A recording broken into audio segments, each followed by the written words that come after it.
我在哪儿？我不是在办公室改 PPT 吗？难道我穿越了？哎！别打我！别打我！别打我！狗崽子们！我看你们谁敢动我振哥！振哥，你是谁啊？四福哥，俺掩护你，杀出去！我看这一时半会儿就回不去了。看样子这里是个礼崩乐坏的年代，我竟成了一个一事无成的棍夫。既然知则安之，我意志不够，那就用脑力去征服。振哥，曹帮人太多了，怎么办啊？打不过就跑，保命第一！狗崽子们，给老子躲开！不战！龟儿子，曹帮主不会放过你！哥，快往家里跑！哥，快跑！脑袋差点开花，这世界也太疯狂了吧！哥，快进来，快进来，嫂子等你呢。嫂子？我还有媳妇儿。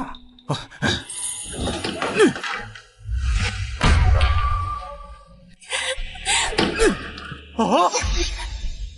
哎呀！师傅，快到！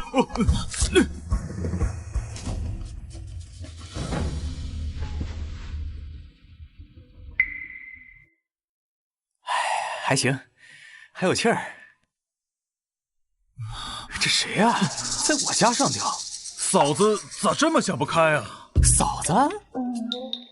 她是我媳妇儿？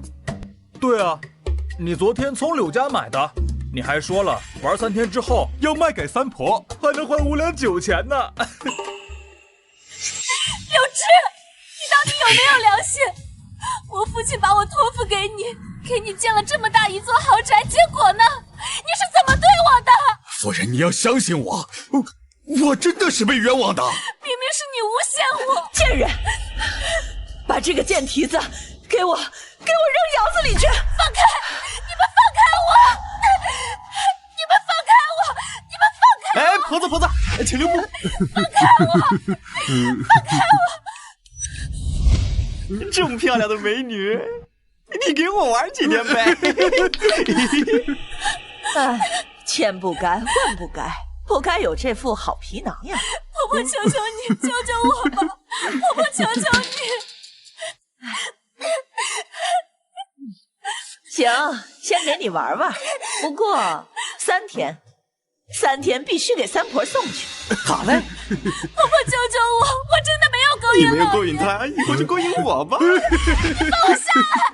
混蛋，你放我下来！你放我下来！你放我下来！看来原主不光是个惹是生非的棍夫，还是个贪财好色的棍夫。天哪！天崩开局，让我一个坐办公室的小文员如何应对得来啊？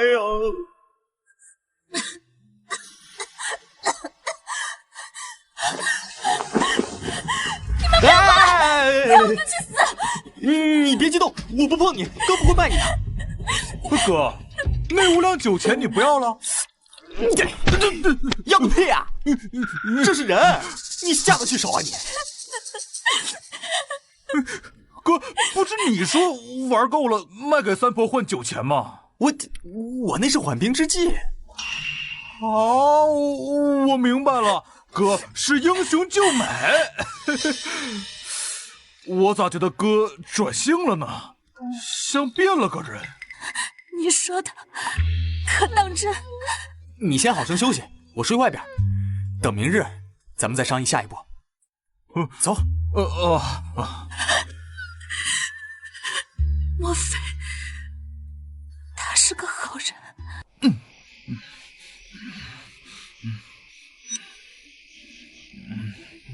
哥，咱没钱也没粮了，又多一张嘴出来，咱咋活呀？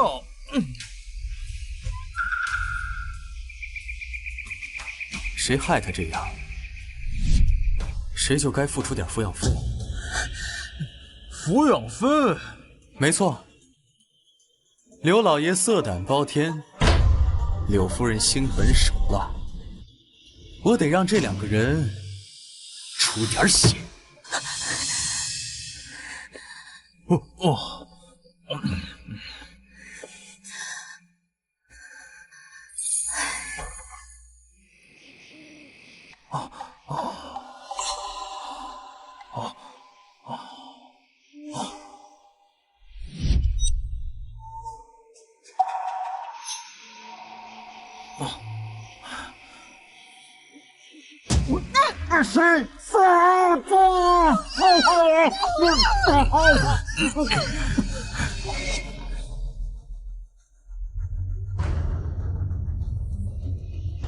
走，去灵守我房。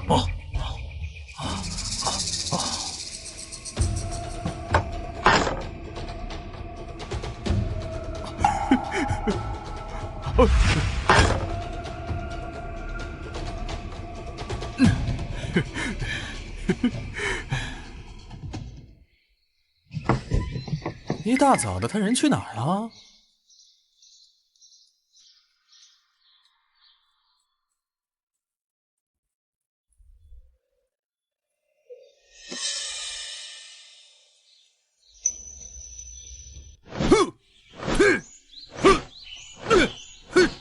啊，活在这乱世里，连喘口气都觉得沉重。与其说是不活着，不如说是苦苦熬着。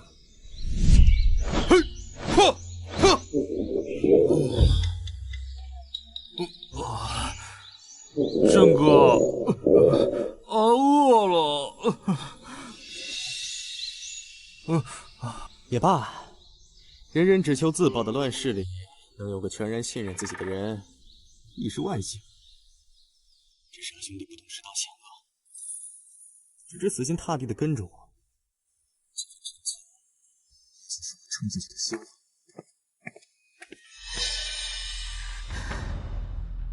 家里没吃的，是早晨。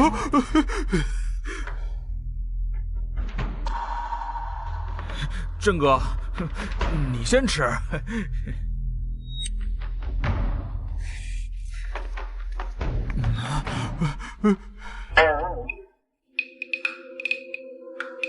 这是什么东西？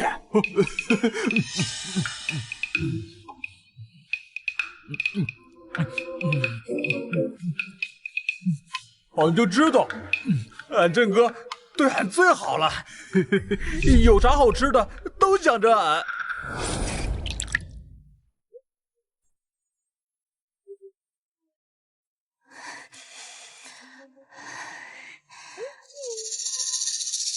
难道他在吃独食？可家里什么都没有啊！他竟然用刷锅水冲击，我还误会他。哎呀，真是个吃人的时代！如果能让他们过得好一点，我心里会不会好受一点？你们是谁？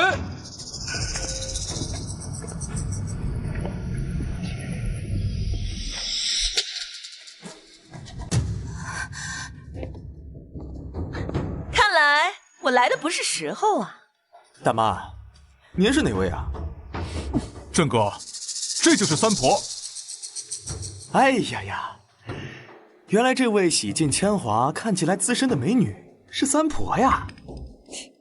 阿振真是出息了，不记得三婆对你的关照了。说好了今日卖妻买酒，迟迟不见你上门，老婆子自然要上门来问问，你要钱不要啊？三婆说笑了，我卢震岂能是卖妻之人呢？那不是硬往我头上戴绿帽子吗？你这是不打算卖了，是吗？我既然娶了她，就要付得周全，否则我卢震还算什么男人？我却不知阿振是如此有骨气、有担当之人。可惜了，在这乱世，拳头大才是道路。三娘我老眼昏花，不知道咱们谁的拳头更大。你上！进屋去。我告诉你们，我卢震虽然算不得什么英雄，但是也绝对不会推一个女人来换取暂时的安定。啊！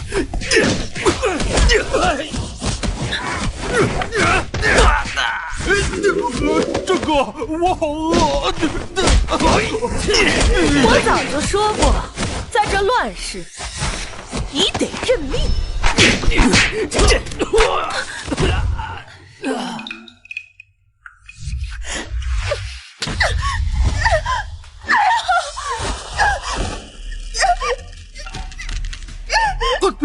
住手！放开我，你个混蛋！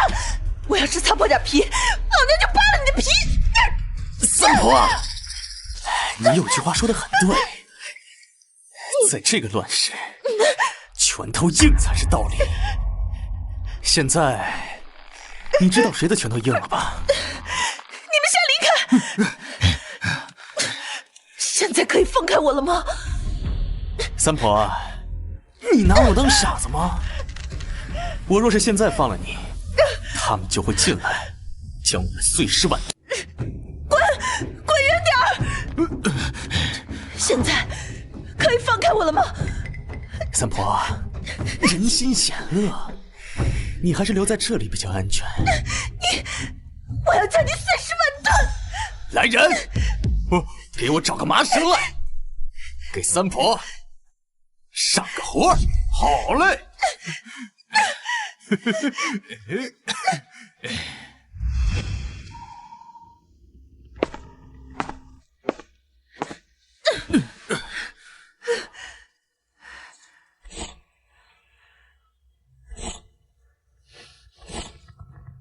我认输，你放我离开，我不再强求你卖妻。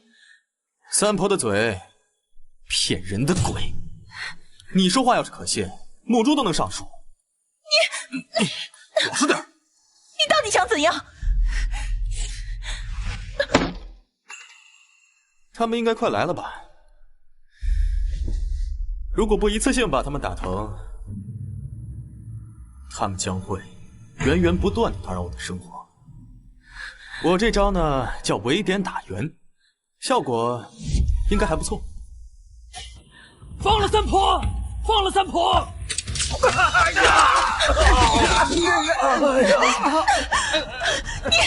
你不是阿震，你不是那个无所事事、好吃懒做、混吃等死的阿震。我是谁？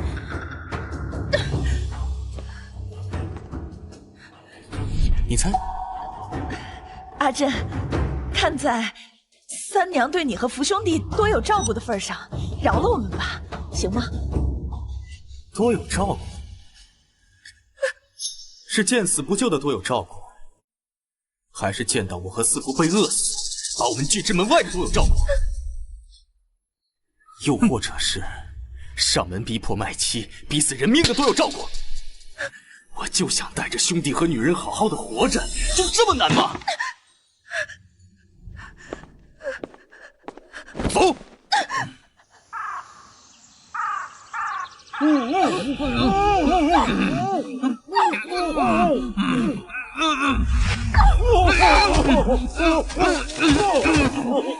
这是第一次，也是最后一次。若日后你们再来招惹，我可不能保证来的人还能活着回去。走。等一下，阿震，不，真野，你就这么把我们扔在这里？不管是山上的野兽，还是路过的歹人，都会要了我们的命的。希望真野大发慈悲，救救我们，救救我们！杀人者人恒杀者，理所应当。我知道你有这个本事，可是乱世已至，哪里还有净土？现在哪里还有偏安一隅的地方？真爷，没有人喜欢打打杀杀，把脑袋别在裤腰带上生活。原本我们已经发展了110号兄弟，可是上次和曹帮火拼，就只剩下我们10几个人。希望真爷给我们指一条生路。你找我有什么用啊？我又不能帮你们逃离青竹堂。希望你能给我们一条生路。我们这10几号人，愿意意追随朕也，万死不辞！万死不辞！万死不辞！郑哥，你太……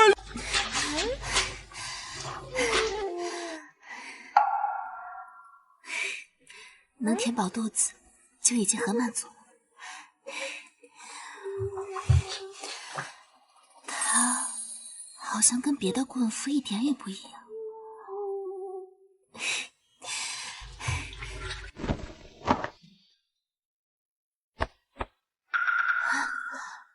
是郑哥安全回来了吗？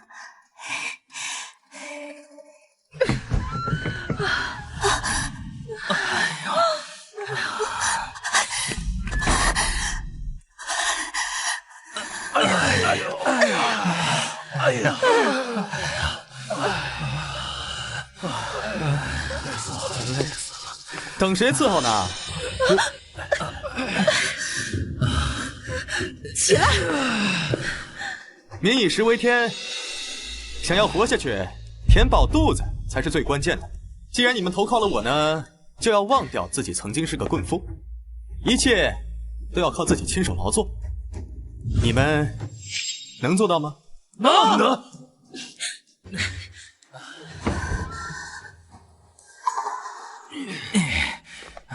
不知道办公室的领导若是看到我现在的样子，还能不能认出来？郑哥可真是太威风。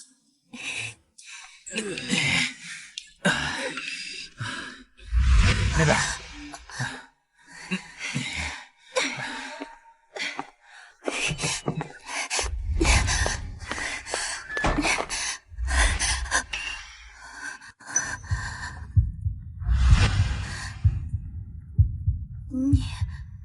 你干什么？这句话应该我问你才是。昨日还想着投环自尽，今日就在这里白日宣言，你胆子挺大呀。奴已经卖给你了，更何况你也帮我报了仇，所以我的生死自然是夫主的一念之间。倘若你要把我卖去那阿扎之地，我就只能以死来以保清白了。倘若夫主愿意留下我自然是听夫主安排了。这万恶的封建社会，这都什么乱七八糟的思想？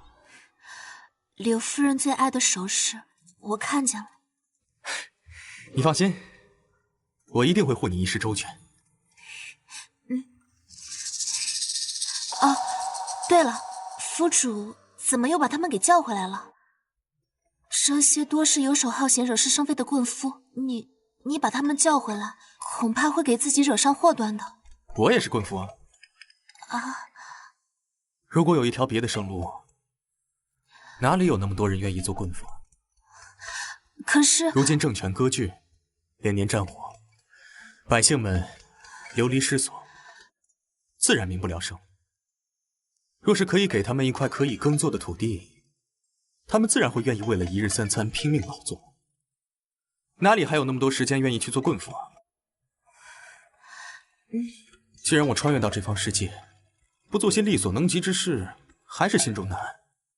打打杀杀的我不会，可是先进的技术和思想我这里有很多。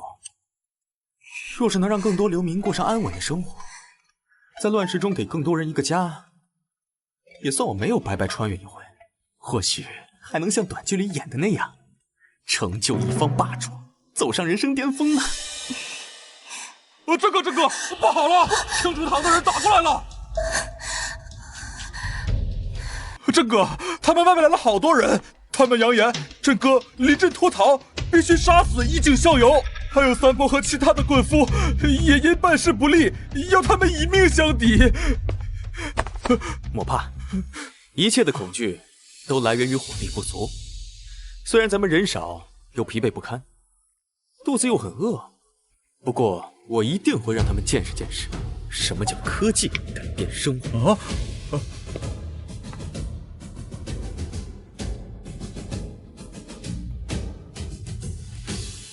这个呢，是我研制的弩，只要搬动这个扳手，就能发射出弩箭。虽然用料粗糙，杀伤力也有限，不过咱们近战对远程，也能稳赢。怎么？你们不信啊？子佛。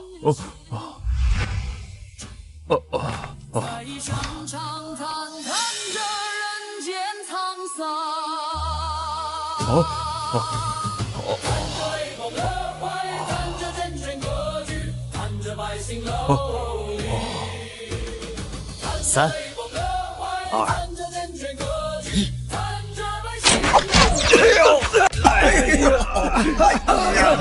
青竹堂的人都跑了，带头的左护法被树枝戳瞎了眼睛，已经带着能活动的人都跑了，咱们安全了。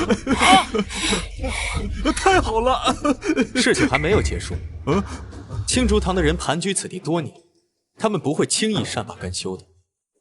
不过，留给咱们的时间不多，人力不足，粮食也不足，所以从现在起，咱们要争分夺秒。这会儿让青竹堂的人丢了脸面，没有办法在江湖上混，所以他们今晚一定会回来血洗卢家，咱们也不能坐以待毙。娘子，你和三婆去做一些干净的饭菜，注意要消除干净后，让大家吃一顿饱饭。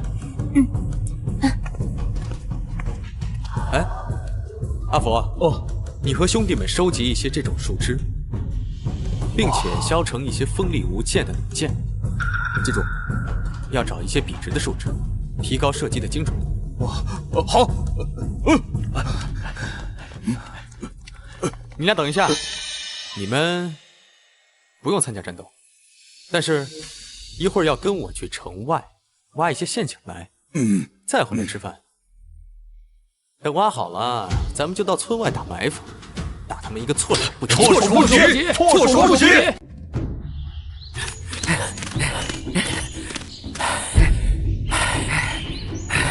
我赵某人行走江湖这么多年，从未在一个棍夫手中栽过跟头。三娘那个老不死的贱人，我就知道那个贱人靠不住。堂主英明，一个小小棍夫根本不足为虑，尽管交给我们，今夜定让他们知道青竹堂的厉害。那个小婢女也只能交给堂主您了。走。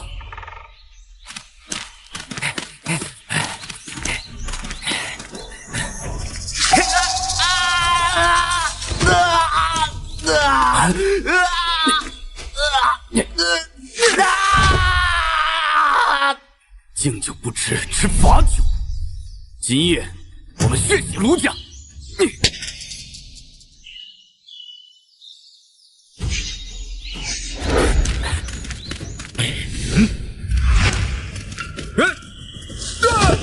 别过来，这都是陷阱。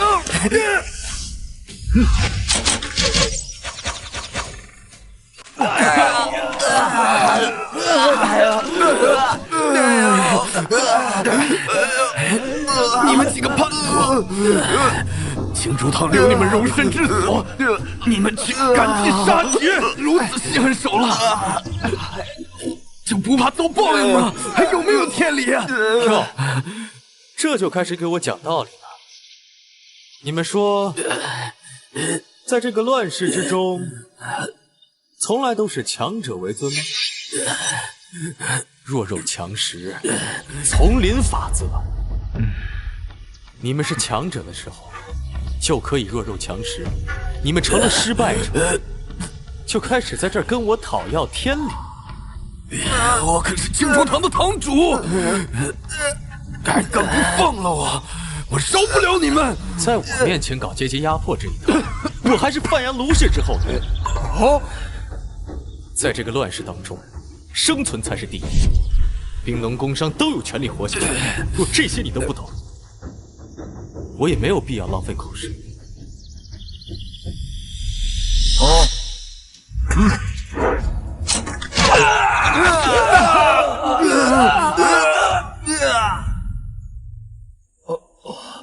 郑哥，这青竹堂已经被灭了，你怎么还太生气了呢？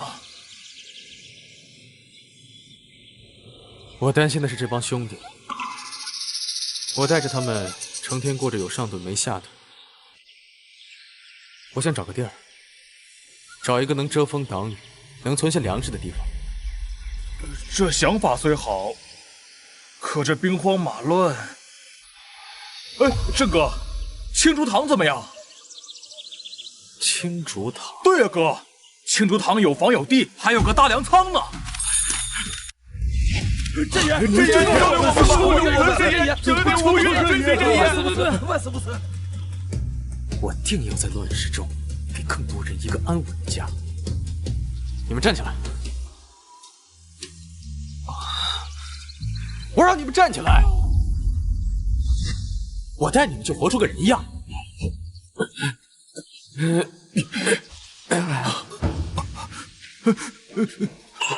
哥，这么多人，吃什么？住哪儿啊？府主，家中已经人满为患了，他们说想要来投奔你。走。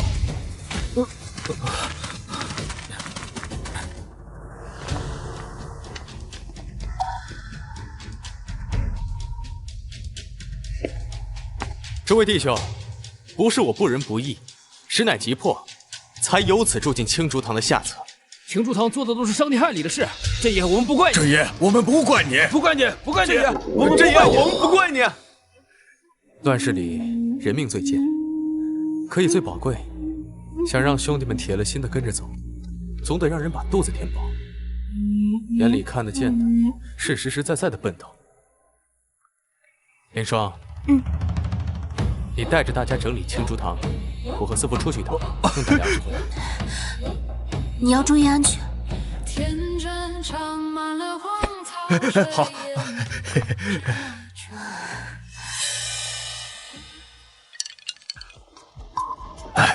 听说了吧？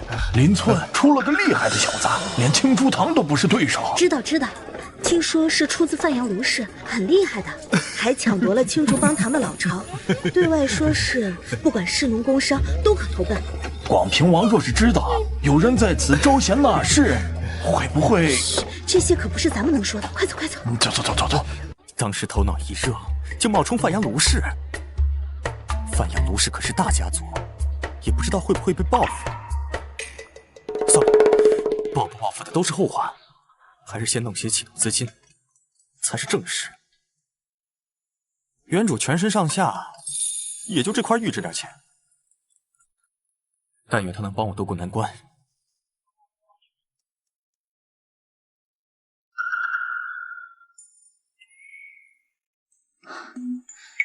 祖传玉佩一块，质地上乘，水光透亮，有此宝贝却来典当。莫非你是传说中那位范阳卢氏之后？我说对了，能当就当，不当我换你。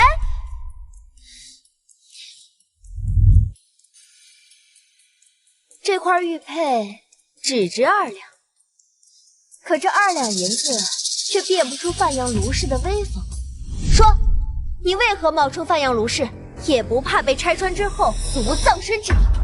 姑娘何必为难在下呀？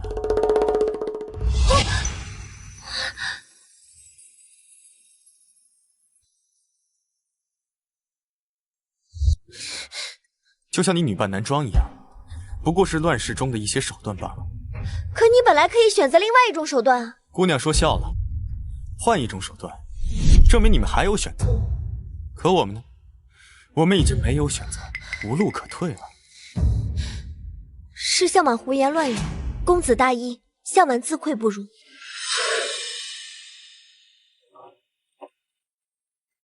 公子请留步。这话本不该是我这个当铺伙计该说的，可是此物一看就绝非等闲人所有的。你若为了些许散碎银两，失了这玉佩背后的机缘，实在得不偿失，还望你三思。盛世古董，乱世黄金，如果能换得些许银两，在这个乱世当中生存，也是值得的。这块玉佩就不是普通人家可以拥有的，就算他不是范阳卢氏，必定也是出身世家大族，再加上此人言行，将来必非池中之物，阿爹说，做生意最需要的就是眼光，学会奇货可居。此人说不定就是我的奇货。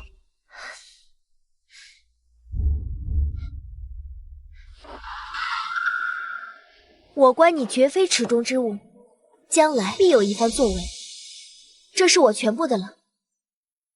若你未来闯出一条生路，可否庇护我一二？多谢姑娘，姑娘大恩，卢震铭记在心，日后必定厚报。告辞了。这乱世之中，没想到还有如此心思纯净的美女。听说青竹堂被一个棍夫惨败，回去后就被曹帮给灭了。这些帮派没一个好东西，他们自己打起来，跟咱们又有什么关系啊？怎么没关系啊？曹帮没钱收拾那个棍夫，正挨家挨户的要保护费呢。前面那个临时当铺，就因为不肯给钱，父女俩已经被那曹帮抓去了。还他妈吃的，走了！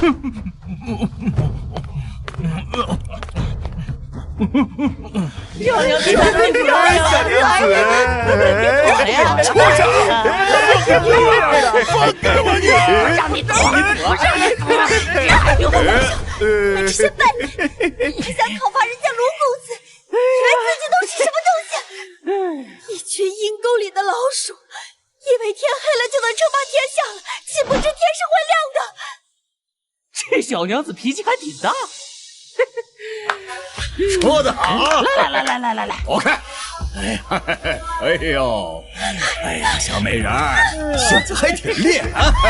我告诉你，一会儿让我兄弟把你玩烂了，我看你还怎么忍心！好了，放开你们！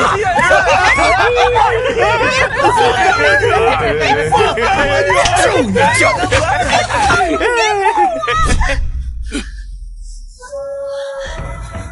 连姑娘说了，让你们把脏手拿开，你们是听不见了？卢震，曹帮主，百闻不如一见呐，只不过可惜了，见面不如闻名。我去呀！哎呀！杀了他呀！哎呀！住手！要不然我就掐断他的脖子！我范阳卢氏与你们曹帮无冤无仇，我只不过看不惯曹帮主如此不懂怜香惜玉，不如给我个面子，放了他这回，就当今日之事作罢。曹帮主意下如何？不行！若就这么轻易放了他，那我们曹帮的规矩岂不成了摆设？那人人都是如此，那我曹帮上下100好兄弟还怎么混？怎么立足？看来我范阳卢氏的面子在这里还赶不上你们曹帮的规矩。看来你这是要和我卢家对着干。公子说笑了，曹帮岂敢跟范阳卢氏作对？但是若只凭公子单单一句话就放了他们，那岂不堕了我曹帮的威名？看来曹帮主对我的身份有所怀疑啊。不如这样，我们打个赌，3天之内，就当这位妇女在你曹帮做客。3天之内，我会让他们安安稳稳地离开曹帮。如果我输了，我便不会理会此事；可如果我赢了，还请曹帮主废除你曹帮的规矩，让他们父女2人安安稳稳地离开这里，可否？好，那我就静候公子的光临了。林姑娘放心，卢震定然会来救你，等着我。帮主息怒，我们这次也不算完全被骗。此人之前的确是个棍夫，但前些不久，他宣称自己是什么范阳卢氏，一直隐居在外。此人会妖术，而且还会制造武器。听说被他武器所伤的人，哪怕没有伤及性命，也会全身麻木，十分可怕呀。帮主，他还能让挖光了野菜的山上重新变回食物来。他还搞一些奇奇怪怪的东西，如今青竹堂都已经被他所占领。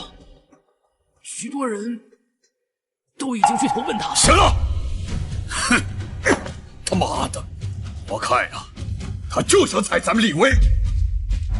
要是让他得逞，此地商贾必然对其归心，草莽江湖，哼，也会对他心生敬畏。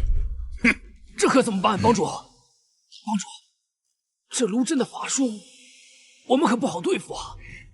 哼，法术，我看只不过是些奇技淫巧罢了。是，传令下去，加强戒备，绝不能让他们有机会接近曹帮。是，快去！哼，他娘的，姓卢的就是个缩头乌龟，害得老子白白等了3年。不好了，不好了，帮主，外面来了好多人。可以。我们吃的，我们吃的，我们吃的，这怎么回事？怎么这么多流民了？不知道从哪来的消息，说是曹帮要开中场，这喝完粥吧。3年前就开始进城了，还一直在这围着不走，都看着咱们大门虎视眈眈。快把门关上，别让他们进来！让我们进去！别让他们进来！他们肯定有粮食，他们肯定有粮食，开门！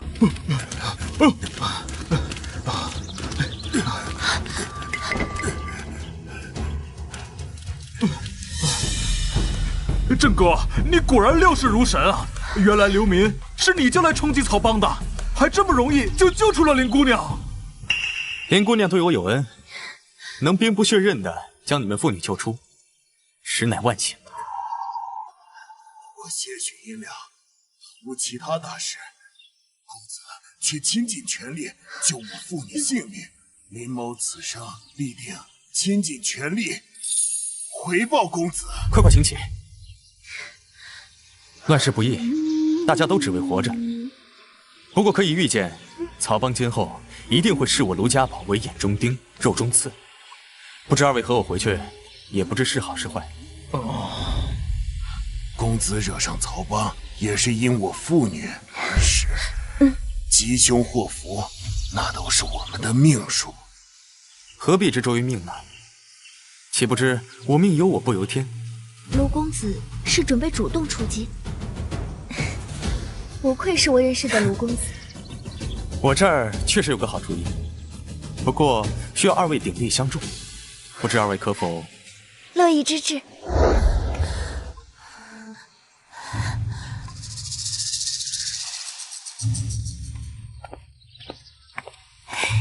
府主，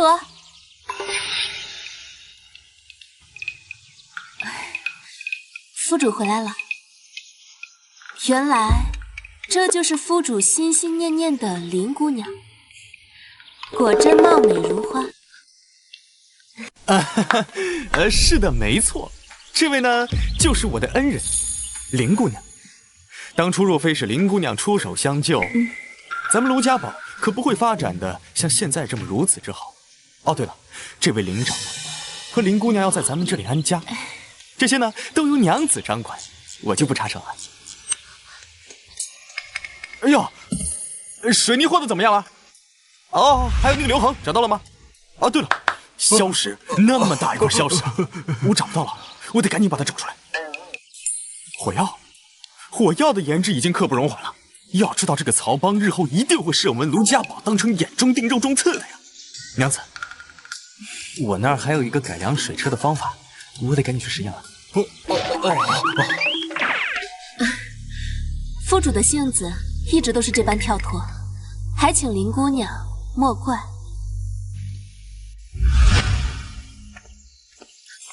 娶妻了又如何？我林小满。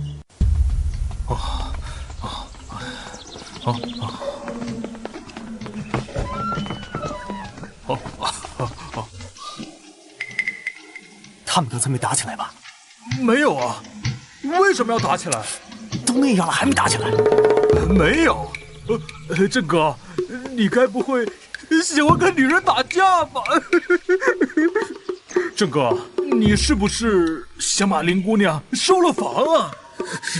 郑哥，你喜欢林姑娘就留下来吧，嫂子不过是你买的婢妾，她不会介意的。那咋能那样呢？我既然娶了凌霜，就只能认凌霜一人当我的妻子。男人嘛，3妻4妾的不是很正常吗？再说了，2个姐姐都对你一片真心，到时候呀，姐姐嫂子睡外面，林姑娘睡你床边。你个混小子！林霜虽说是出身于奴婢，但她见多识广，若是有机会让她看看外面的世界，且格局广大，日后做个丞相也不足为过。而这个林姑娘呢，出身于商贾，从小就走南闯北，思维敏捷，和许多人不一样，日后当个将帅之才也不为过。嫂子是丞相，林姑娘是将帅，郑哥，你该不会是想当皇上吧？不行，绝对不行！鼠目寸光，你这是冒进！你们说的都有理，不过这件事势在必行。凌霜的顾虑没有错，可现实因素不允许我们在畏手畏脚。我们需要钱，我们需要更多的钱，我们需要最原始的资本积累，否则的话，就只有死路一条。夫主，这钱财固然重要，可是现在粮食更重要啊！我们大家好不容易才吃饱饭，你就要去拿粮食去酿酒，到时候钱债上下，不就又要挨饿了吗？夫主，到时候宅中民心不稳，一切就都来不及了。粮食固然重要，可是寻些野菜同样可以饱腹，酿酒则不同。此事一旦成功，卢家寨就等于有了固定的收入，公子的宏图大业也就有了保障。你这是空中楼阁，你那是鼠目寸光。那如果酿酒不需要粮食呢？是不是两全其美啊？果然吃货的运气都不会差。不过看他俩这架势，我好不容易酿出来的私人藏品，怕是保不住了。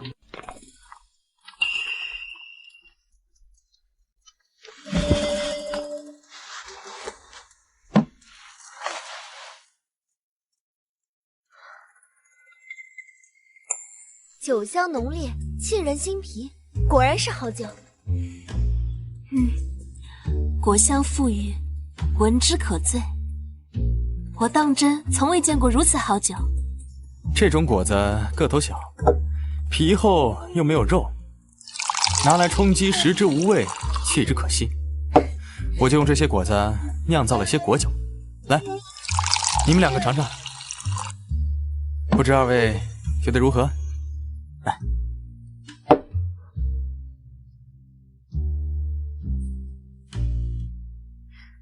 好特别的味道，比曹帮贩卖的烈酒不知好喝多少倍。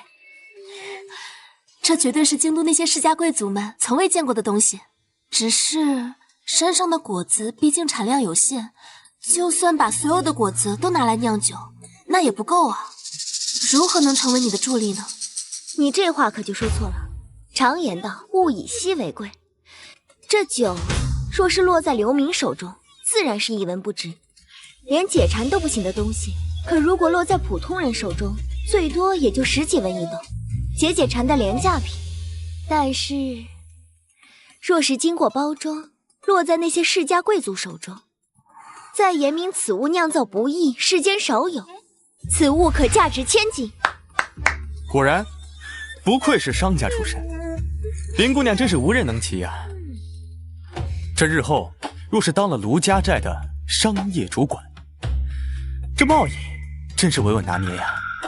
等日后咱们卢家寨粮食丰收了，咱们再用粮食酿酒，大家解决了温饱问题，再用粮食酿酒，到时候咱们这个酒就叫至尊情怀酒，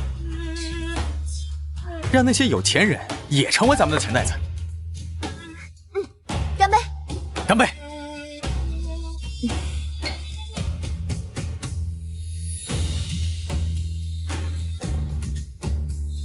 耶！快哉！从明天开始，我要让这至尊秦淮酒走出鲁家寨，卖遍大江南北。加油！再来一杯。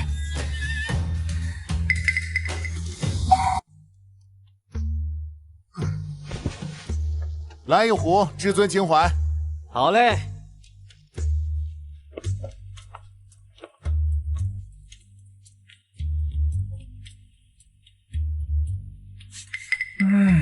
这酒也太香了，我闻着都要醉了。这就是传说中的至尊秦淮酒，一壶就要30两银子，普通人可喝不起啊！嘿，客官有所不知呀，这至尊秦淮是我们卢家寨特产，每个月只有100坛，多1坛也没有。多亏我们老板和卢家寨的林老板是好友，这酒根本就没得卖。虽然定价这么高，也还是经常卖断货。今天你喝得到这酒，明天还不一定能喝得到呢。这还等什么？我也要一壶。我也要，我也要。好嘞。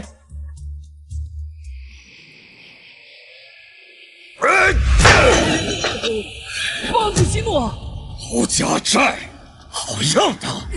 你就踩着我曹帮立威不算，还来断我财路，得罪了我曹帮，必须得死！这至尊秦淮已经抢占了大部分世家生意，我们的酒只能卖给普通人了呀。去，联系谢先生，我说我同意了广平王的提议，请他来我曹帮暂住，共商大事。去，快去呀！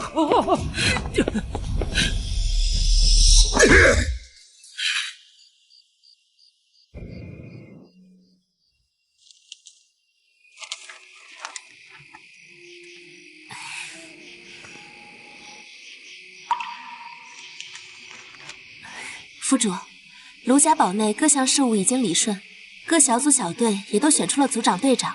按照你的要求，他们都已经各司其职了。只需要待会儿再去粮仓看一下就可以了。府主，府主，你这是怎么了？屈原离。啊？屈原离是什么？屈原离呢，是我国农业史上最伟大的发明之一。有了它，可以提高我国农业的生产力。咱们的温饱问题解决了，在这个乱世里，也算是站住脚了。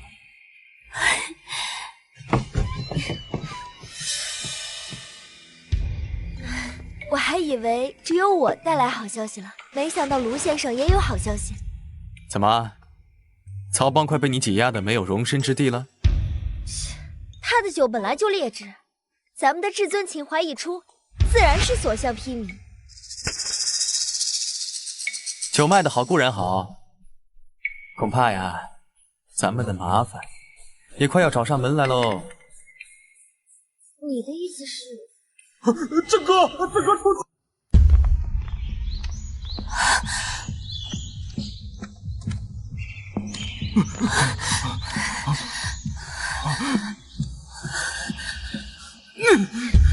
这怎么办呀？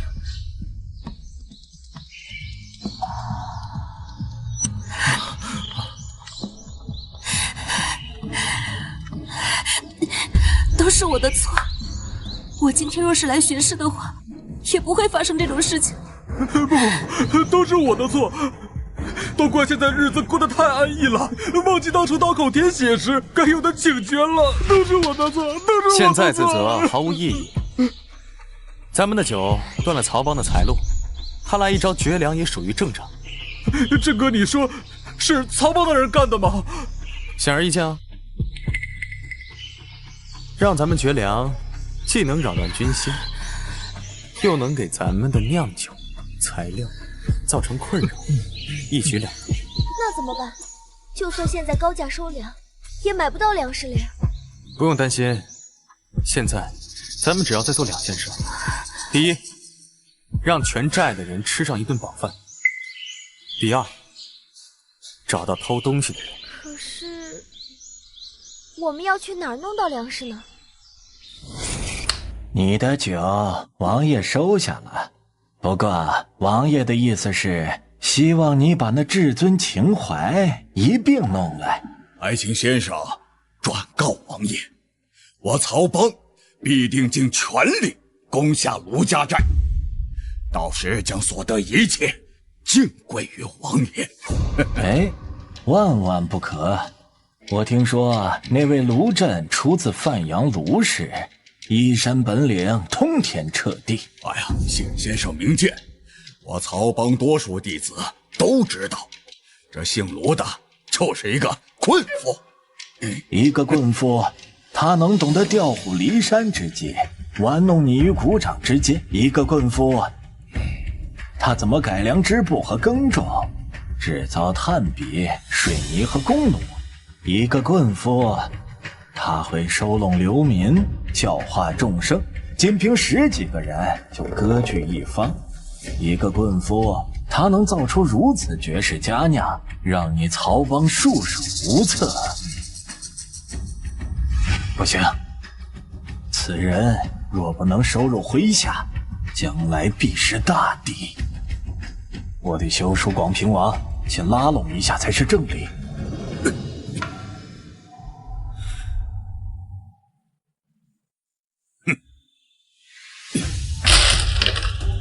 忘手的老东西！帮主，去，把从卢家寨抢来的粮食都送去厨房。我看陆震绝粮之计一出，定将这卢家寨走投无路。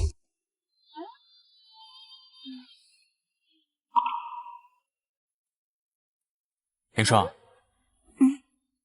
你去屋子后面割一些那里的草，再从鸡舍那边取一些鸡蛋，做一些韭菜炒鸡蛋，充当今早的餐食。再把搭在架子上的南瓜煮成粥。记得要摘那些熟透的，千万别把没熟的给我摘了。可是那些草是来吃的吗？还有那个什么黑色的瓜，那不是用来开花的吗？他们都不认识这些植物，我正好用这种方式做一个保险。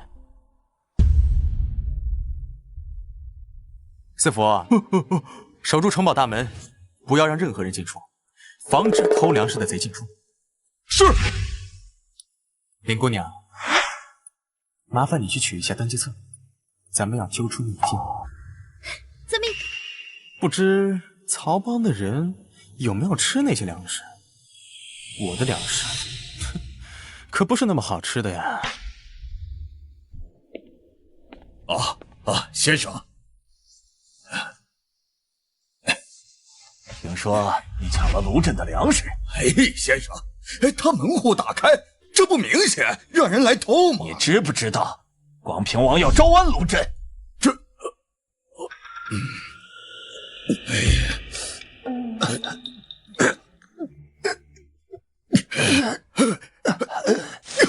你这混蛋呀！你到底给老夫吃了什么？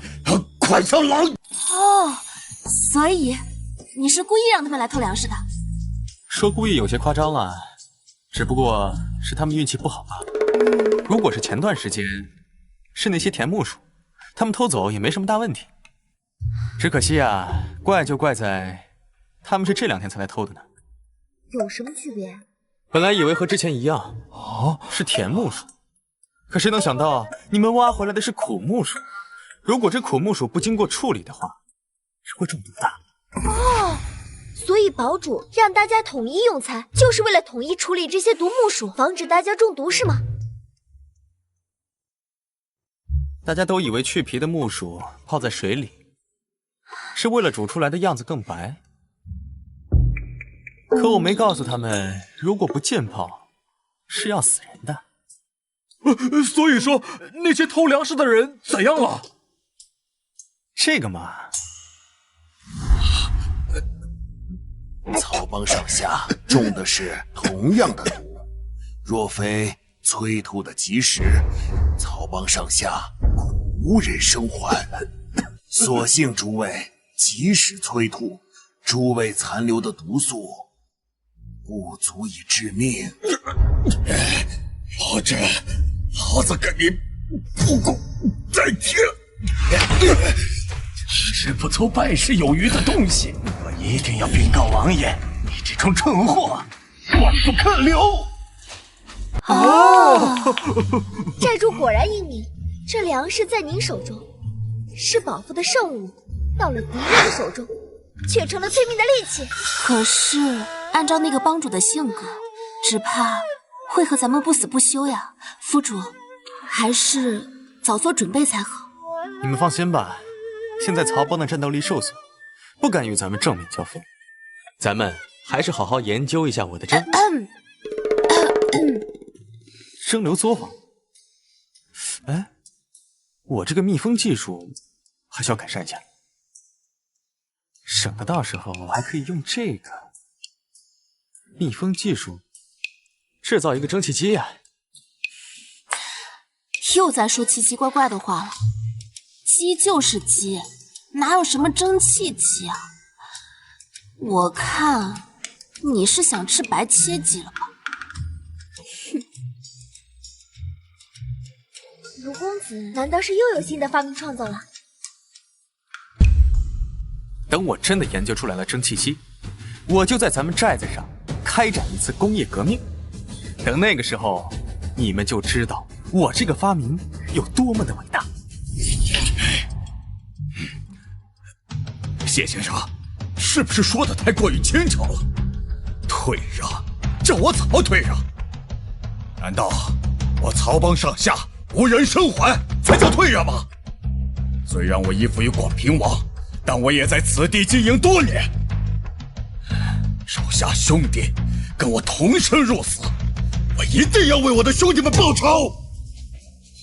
家宝害我曹帮几十条人命，我和卢家宝不死不休。如此才华横溢之人，之前居然是个无所事事的棍子。范阳卢氏竟然出了个这样的人才，此人必须招入麾下。如若不杀，还不是因为你觊觎别人的粮食，还派人去做贼，自己害死了自己的手下。请谢先生转告广平王，我曹帮和卢家宝绝不共事一主，有他没我，有我没他，你看着办吧。你庶子不同为谋。来人，传令下去，曹帮从即日起和卢家宝势不两立。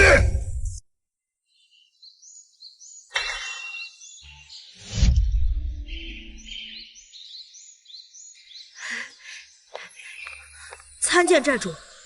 你是沈追？登记身份的时候说自己熟读四书五经的那个？是的。你有什么事？我发现了奸细，特来禀告寨主。哼，发现奸细？那你是怎么发现的？前日我随母亲一起挖木薯时，曾去过粮仓，那时就发现有人在粮仓周围窥伺，但那时他并未任何不妥之举，我就没有做出防范。今日粮仓被盗，我又将寨子里的人挨个看了一遍，发现当时那个人不见了，所以我断定那人一定就是奸细。年纪不大，口气不小，你能把寨子里所有人都记住？不才3岁通诗文，5岁通经典，过目不忘乃基础本领，总结分析才是学生的强项。你说的奸细就是这个人吧？就是这个人，你怎么知道？怎么会比我还快？8岁的孩子操80岁的心，你都能发现奸细了，我这个当寨主的若是没发现，岂不是白当？寨主这么厉害，是不是已经知道敌人是谁了？是不是已经想好接下来的应对之策了？告诉我好不好？你不是号称小天才吗？如果你是我，你该会怎么做？反间计。沈追，你确定要当一个战士，守卫卢家堡？当然，不只是我，我们所有被寨主收留的孩子都愿意为了卢家寨拼尽一切。可你们都还是孩子，孩子就应该在宽敞明亮的教室里保护起来，学习知识，为日后来打下基础。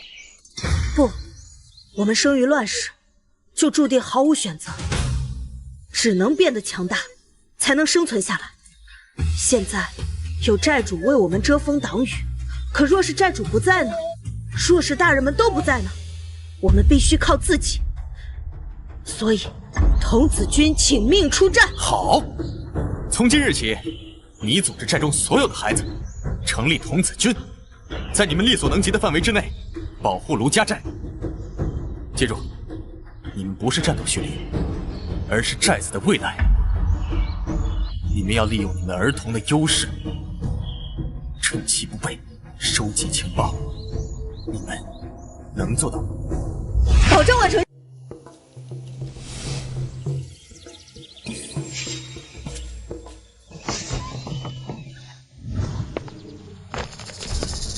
Hello， 早上好啊！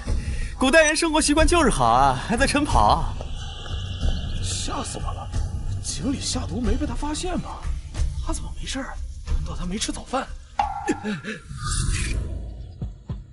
所以这帮奸细的目的是见识。我们讨论过了，那个人在寨子里乱转，各个地方都有观察，所以其目的应该是为了打探寨子里的情况。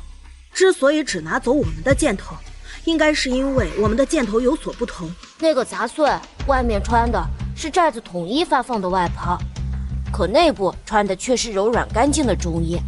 那布料我之前见过，富人不会穿，穷人穿不起，所以这个人的身份应该是类似刘老爷家的护卫或者园丁，应该是帮会的人。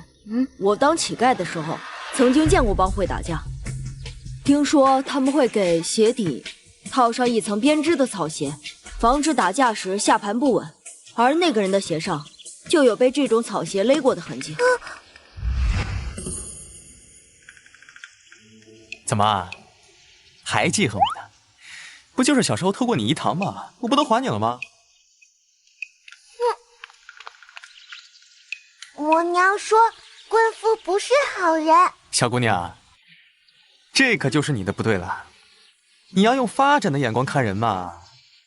昨天的你和今天的你或许相似，但去年的你和今天的你呢，可是大有不同。难道你觉得自己一成不变吗？说呀，扭扭捏捏，娘们唧唧的，早知道就不带你了。我才没有。那你就说呀。我看见他露出来里衣的袖口上绣着2片水浪，我猜他应该出自曹帮。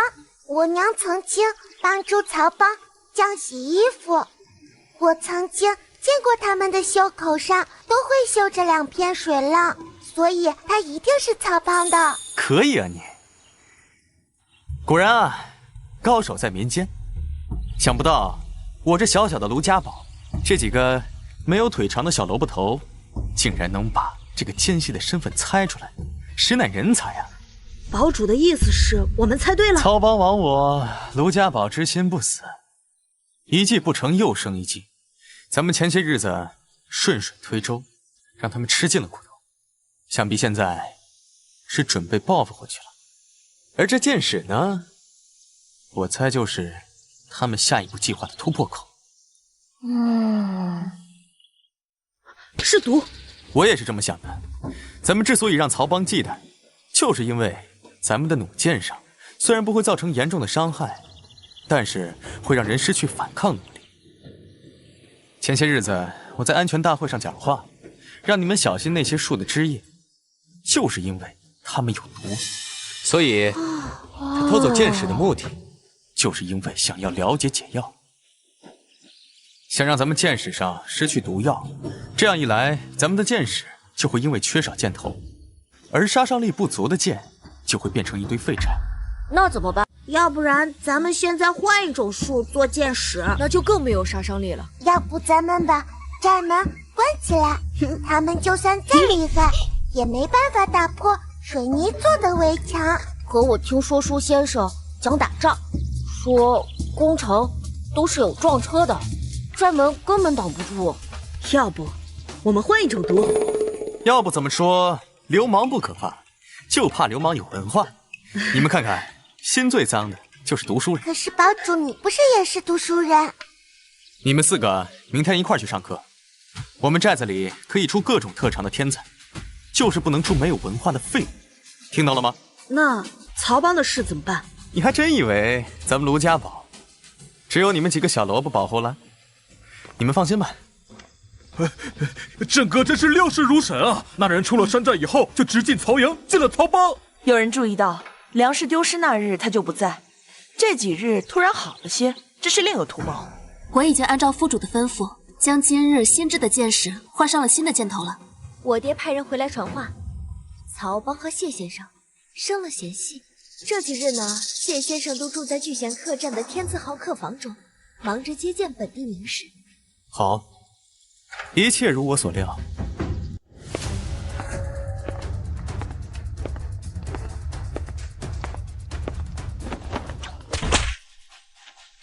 兄弟们，扬眉吐气的时刻到了！寨子里的人都喝了加了料的水，现在他们手上一点战斗力都没有，而且他们的秘密武器解药我已经提前拿到手了。只要我们攻进寨子里去，我们就能为死去的兄弟们报仇了！兄弟们，给我冲吧！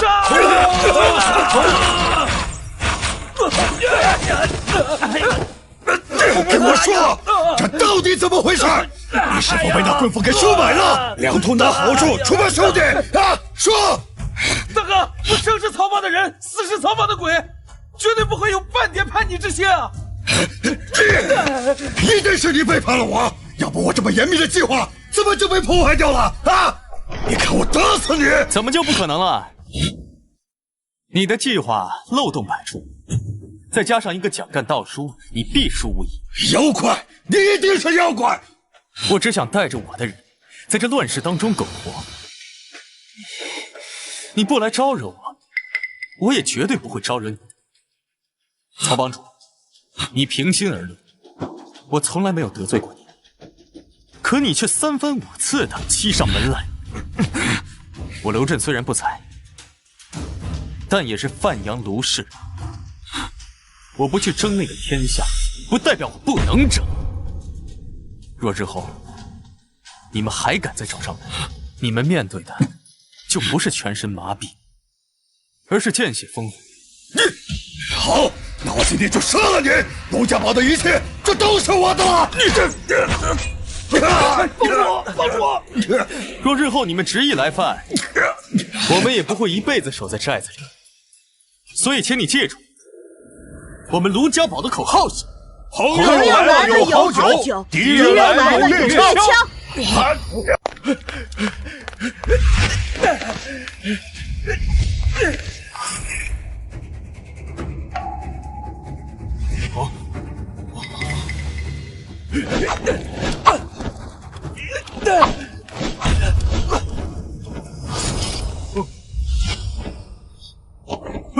哥，你别去，太危险了。来都来了，也不能见死不救啊！哥，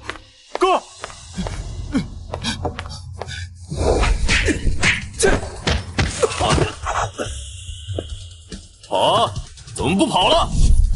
不是要找王爷血债血偿吗？这是怎么了？放狠话的本事呢？欺世盗名的外世子，真是一群茹毛饮血的混蛋！自己是什么广平王？这世道正是因为有你们才会这么乱。今日我严学清纵然身死，但是也有无数有识之士识破了你的真面目，我一定会不得好死！小少爷，乱世生存这么多年，没想到你还是如此的天真呢。严家出过帝师又怎么样？有100年底蕴又怎么样？轻腿不过唇齿之间，王爷才是乱世称王称霸的枭雄，而你注定该死。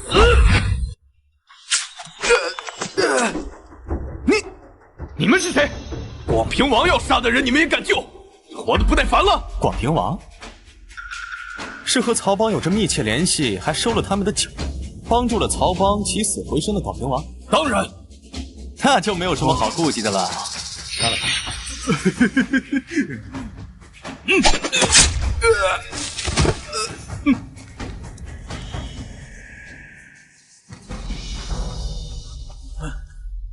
不怕招惹上广平王吗？俺们寨子刚刚打败曹帮主，你说算不算招惹上广平王？是卢家堡的人。怎么？你听说过卢家堡？早就听闻卢家堡不畏强权。薛青，特来投奔。我告诉你啊，我们卢家堡可不养闲人。你肩不能扛，手不能提，四体不勤，五谷不分。我们卢家堡要你何用？薛青虽然手无缚鸡之力，但是也算饱读诗书。如果有能用到之处，必然义不容辞。我们卢家堡可没有势能攻商者，即便你是一个望族，到了这儿也只是一个普通人。你要听从领导的安排，接受思想汇报，你还愿意来吗？自然。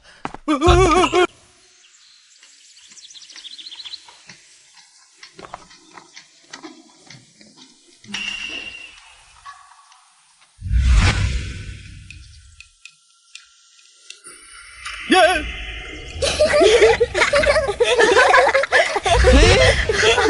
老虎不发威，你拿我当 Hello Kitty 啊？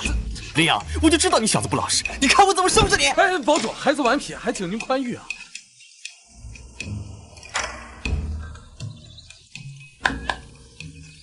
说，严夫子课上的怎么样啊？严夫子很好，就是我听不大懂。我还是更喜欢去四虎哥哥那边练拳。我觉得严夫子的课比我之前的夫子强多了。就是什么呀？沈追，你来说。他们说严夫子恪守礼仪，是个老古板。沈追，你怎么出卖我们呀？寨主可是我救命恩人，但凡寨主发问，我知无不言，言无不尽。严夫子大才，就是书生气重了些，不过教你们几个小屁孩还是绰绰有余的。可是他太古板了，这都乱世了，还守着那些规矩礼仪，根本不懂变通。你们要学会求同存异，你们要允许这个世界上有不同，却又各自精彩的人生。你们要学会找到你们各自身上的相同之处，这样才能处成朋友。需要找到不同之处，这样才能有所成长。这样就是求同存异。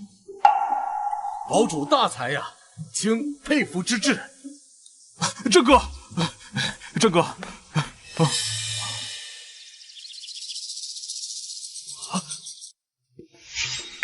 是广平王，或者叫他严世明。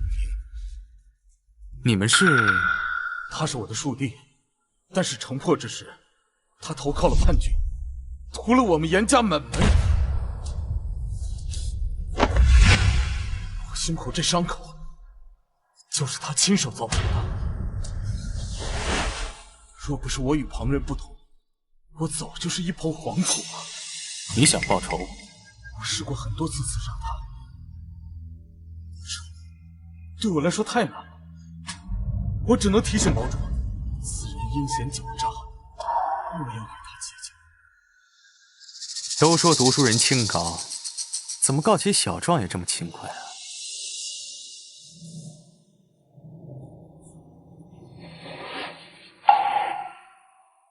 坐下吧，不用那么紧张。所以说，那天追杀你的3个杀手，之前都是你们严家的下人。是，他们都是我们严家收养的孤儿，理应该效忠于家主的。可是如今这乱世，人心不古，他们投靠严世民有钱有势，就背弃了我们严家的恩情。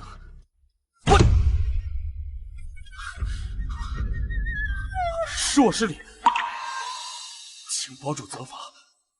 这里是卢家堡，老子说这里是自由的，这里可以有因为仇恨而不顾礼仪的学者，也有因为悲伤而泪流满面的幸存者，还可以有因为报血海深仇，从书斋走出拿起刀剑的战士。你想做哪一个？堡主，真的都可以选吗？我说可以就可以，不用把自己放在礼教的套子里，相信自己。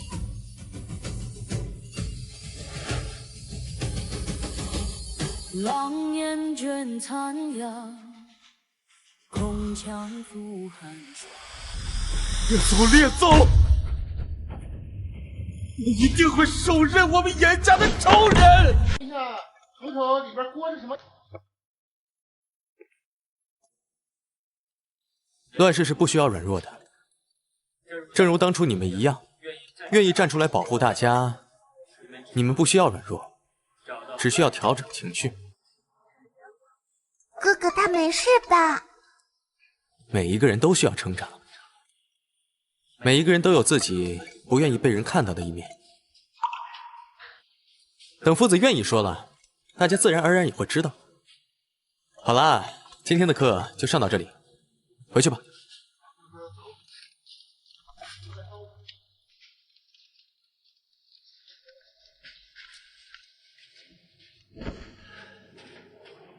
这个，别问，别说，就当没听见。不是，是门口那个。要给大家一点点空间，连独处的空间都没有，人迟早是会崩溃的。到时候不是杀人就是自杀，多危险！不是这个，那个送信的、姓谢的在堡门口求见。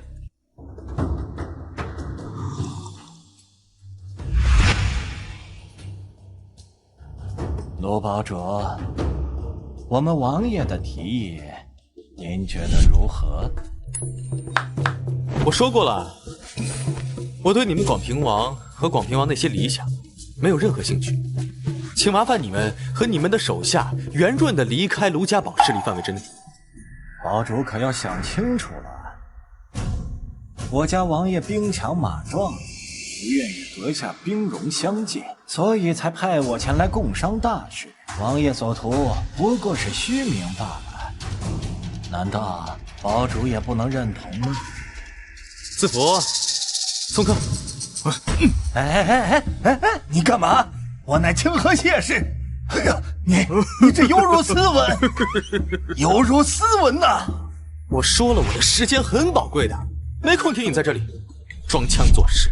卢真，你就不怕广平王兵临城下吗？你这点兵力在广平王面前就是一群土鸡瓦狗，只要广平王一声令下，便可踏平你卢家堡。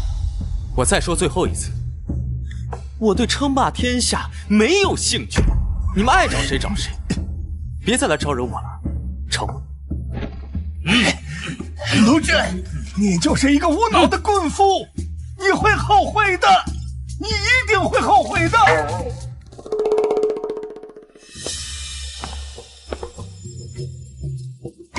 您不该放他走，不放他走，谁给咱报信？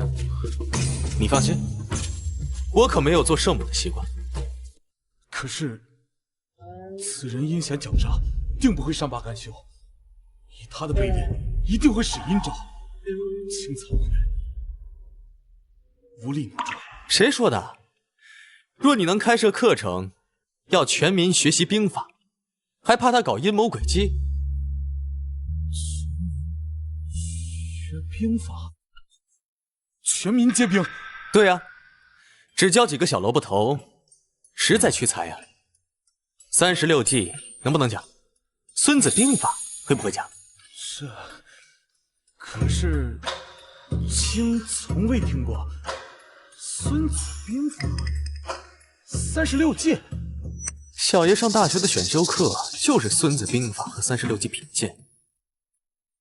为了不挂科，小爷可是把这8000多字倒背如流。你等着，我这就去给你写出来。哇，瞒天过海，浑水摸鱼，抛砖引玉。我的天哪！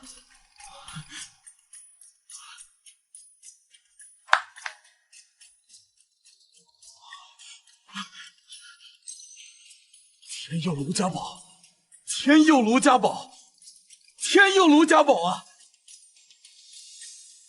堡主，您可真是将星转世。如果要是真的有人能终止这战乱，一定就是你了。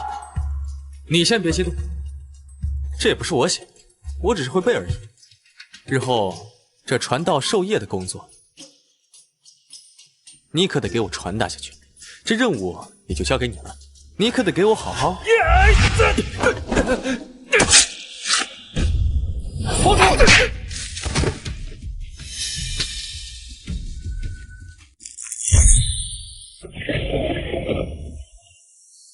赵熙已经丢了多年，仅凭一块玉佩就认定是赵熙的后人，这是不是太草率了？当年赵熙失踪，族老们顾念大局，不让我去寻找。如今有了赵熙后人的消息，你们又来说草率。到底是我草率，还是族老们希望我范阳卢氏敌之以来，就此灭绝？你这话说的就难听了。你先天体弱，子嗣艰难，赵熙又自幼丢失，你从旁支过继孩子，继承家业，这才是维续范阳卢氏血脉正途。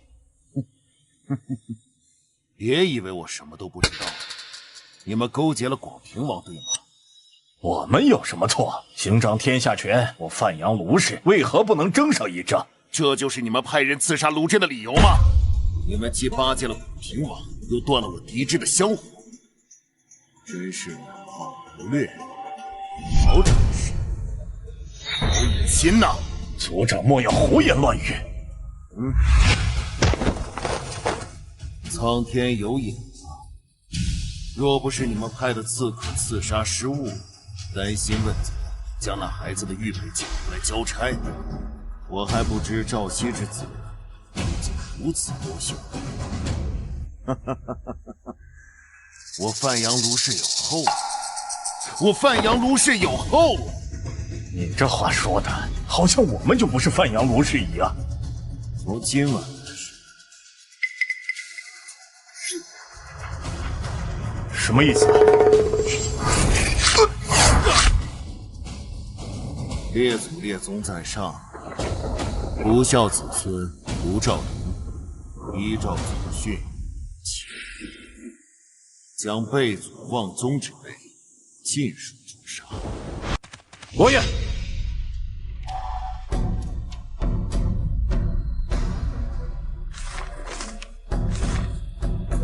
谢先生，果然料事如神。如今范阳卢氏数级，族中长老更是病弱，族中各位长老各怀心思，此时正是趁虚而入拿下范阳卢氏的大好机会。小小一个卢家战士，能够撬动整个范阳卢氏的利益才是自己。王爷，不好了！什么事儿？范阳卢氏发生血拼，族老会刺杀族长，被全部反杀，他们的族人也被逐出了范阳卢氏。现在卢家已经被卢兆陵全部掌控了。什么？又是他卢兆陵？退下吧。是。卢兆陵，我跟你势不两立。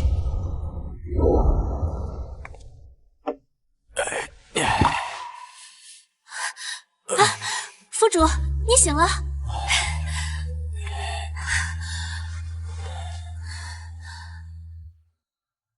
我这是怎么了？您已经昏迷了3天了，大家都很担心你。哦，对了，香婉刚刚才回去休息，还有司福，他们一直在外面守着。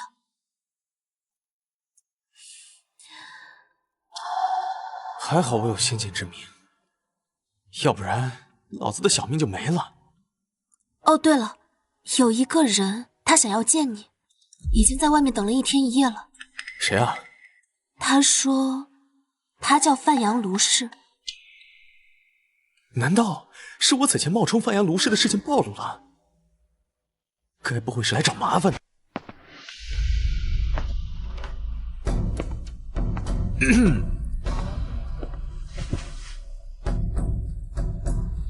你这个地方也太寒酸了，住在这种地方，也敢自称我范阳卢氏？站没站相，坐没坐相，一点大家风范。我范阳卢氏何时出你等逆子？说，冒充我范阳卢氏究竟意欲何为？你有病啊！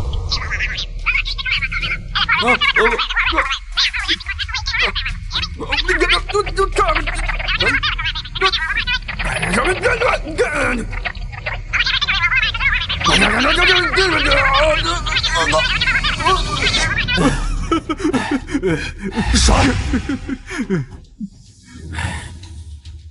如此粗鄙之人，怎堪为我范阳卢氏？定是冒充之人！你这棍夫，已有屈死之道！你在这跟我逼逼赖赖什么呀？有本事过来打我呀！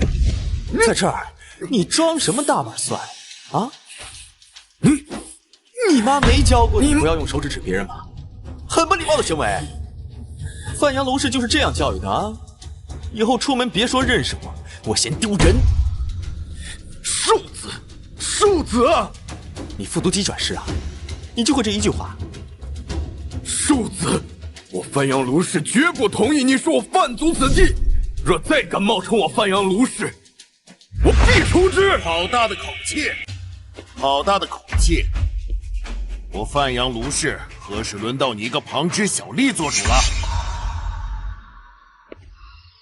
你就是阿震吗？我去，什么情况？不是乱世求生剧本吗？怎么跑来一个和原身长得这么像的人？是真假少爷剧本？像，太像了。果然不出我所料，你一定是赵熙的儿子。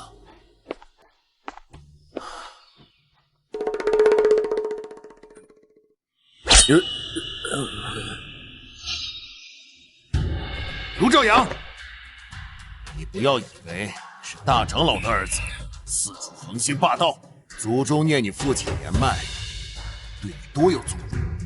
想不到父子竟然刺杀少主，敢直接上门羞辱，是觉得我范阳卢氏的刀不快吗？我是谁？我在哪儿？他刚才在说什么啊？你少血口喷人！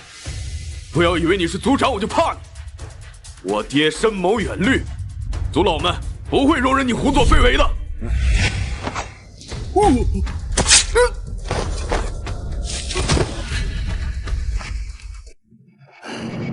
可惜啊，范阳卢氏已经没有族了。阿震，不要害怕，我是你大伯，范阳卢氏的族长卢兆云。我多病不嗣，这么多年一直寻找你父亲，想让他把卢氏继续传承下去。从此刻起，你就是我范阳卢氏的少主了。这是古代版的豪门少爷回归记吗？这上来就干人的老头，到底是原身的亲人还是敌人？冷静，冷静。卢家主恕罪，小子当初是胡说八道，冒认范阳卢氏之名，只为在乱世中谋求一丝生机。小子只是棍夫出身，绝不可能是范阳卢氏之后。如有冒犯，还请卢家主子责罚。阿震，你还记得这块玉佩吗？这是我和你阿爹年幼时父母所赠。这块玉佩属于我年幼失散的弟弟卢兆熙，也就是你爹。所以，你真是我大伯？我真是范阳卢氏之后？家人们，谁懂啊？口嗨就变成真的豪门少爷了。逻辑的，天理的。大伯，所以是广平王派人告密，才会有人来陷害我的是吗？广平王应该是拉拢不成，想要驱虎吞狼，只不过他也没有想到，他竟然歪打正着，替我了却了心中大事。歪打正着是没错，只不过这个小人从一开始他就没憋好屁。这个小人，我没去找他麻烦，他反倒来找我麻烦了。哼，大伯，你知道这个广平王平时最大的敌人是谁吗？最大的敌人，应该就是黑旗军了吧？一直看不起庶子扶正的广平王严世明，双方交火不断。广平王诡计多端，黑旗军很难占便宜。攻击不够，那咱们就装备来凑。是时候展现真正的技术了。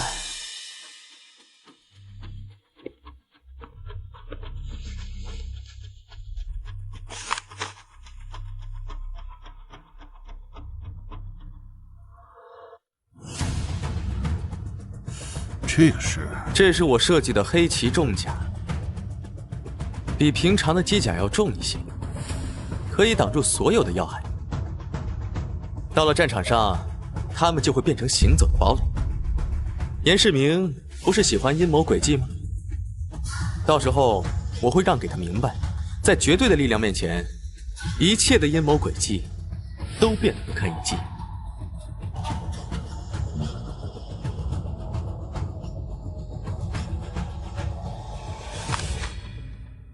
大伯，你可有渠道把这些信送到黑旗将军手中啊？好，我来安排。范阳卢氏，如今究竟如何？王爷，您不能再大喜大悲了。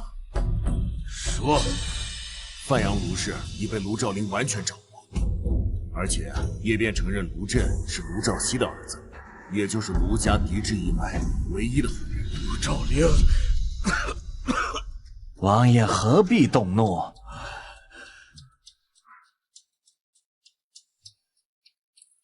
范阳卢氏不知好歹，自断一臂，于乱世中已全都知道，王爷何必大动肝火？谢先生，计策。卢震此人与曹邦多次冲突，早已不共戴天。如今曹邦已收为己用，此时不用，更待何时？谢先生，此事就交由你全处理好了。王爷不好了，黑旗军突袭边境，郑将军已经战死沙场了。你说什么？黑旗军不知从哪整了一批刀枪不入的铁甲，郑将军已经抵挡不住了。黑旗军已经连夺数场，马上就要到这里了。王爷，快保护王爷先离开此地，避过黑旗军。谢先生，那您这次来是讲和的？敌人的敌人虽然不是朋友，但是可以合作。如果说这世上还有人像我们王爷一样对卢家寨恨之入骨，那就非曹帮主莫属。既能扬眉吐气，又能报仇雪恨，又能在王爷面前建功立业，这唾手可得的富贵，难道曹帮主不想要吗？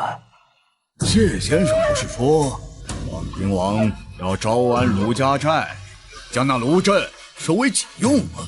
曹帮主不是说他卢家寨不过土鸡瓦狗，不是你曹帮的对手啊？曹帮主有何打算呢？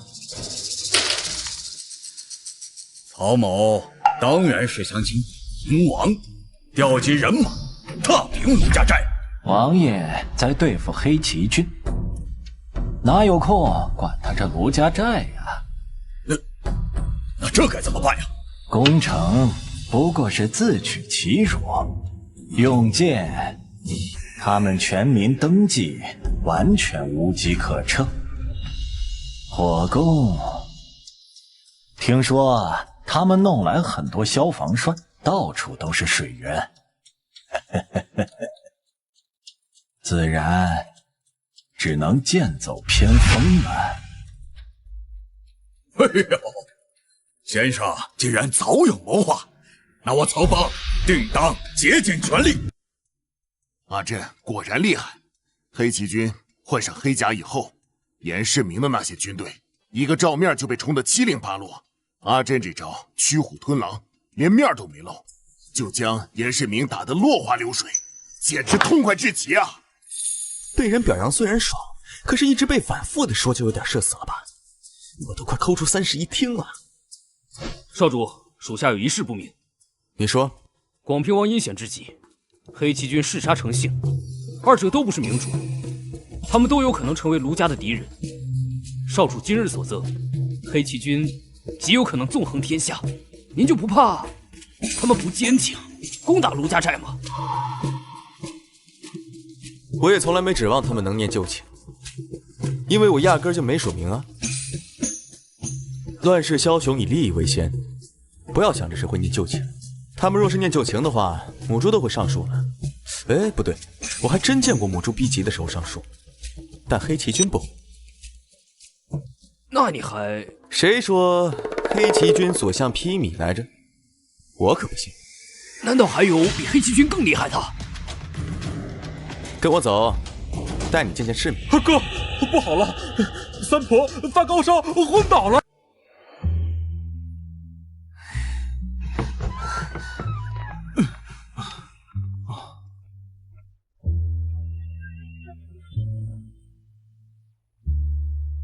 他们脸怎么回事啊？怎么满脸病容的？可能是昨天有些着凉了，所以今天大家都有些不太舒服。只有三婆发热吗？大家基本上是伴随着上吐下泻，只有三婆发起了高烧。哦，不过也不太严重，只不过是刚刚有些抽搐，然后晕过去了。府主，我是实在不知该怎么办才好，所以才请您过来定夺的。别气阿震，是瘟疫。留得青山在，不愁没柴烧。快将染病人烧了，若是传染开来，必定是灭顶之灾。大伯，他们能活？阿震，此地不宜久留啊！若是你也出了事，他们能活下几人？都是我思虑不周。府主，你还是快些带人离开此处，免得惹上瘟疫了。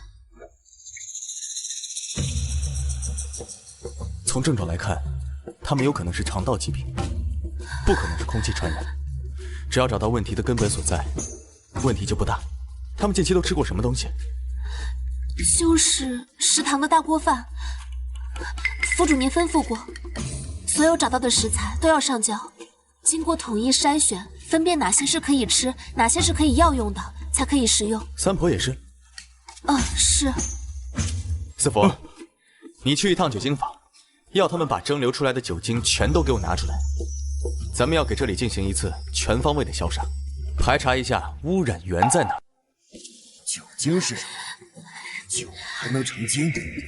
大伯，我这边确实有事情要忙，实在是招待不周，还请大伯回去先好生休息。疫情刻不容缓啊！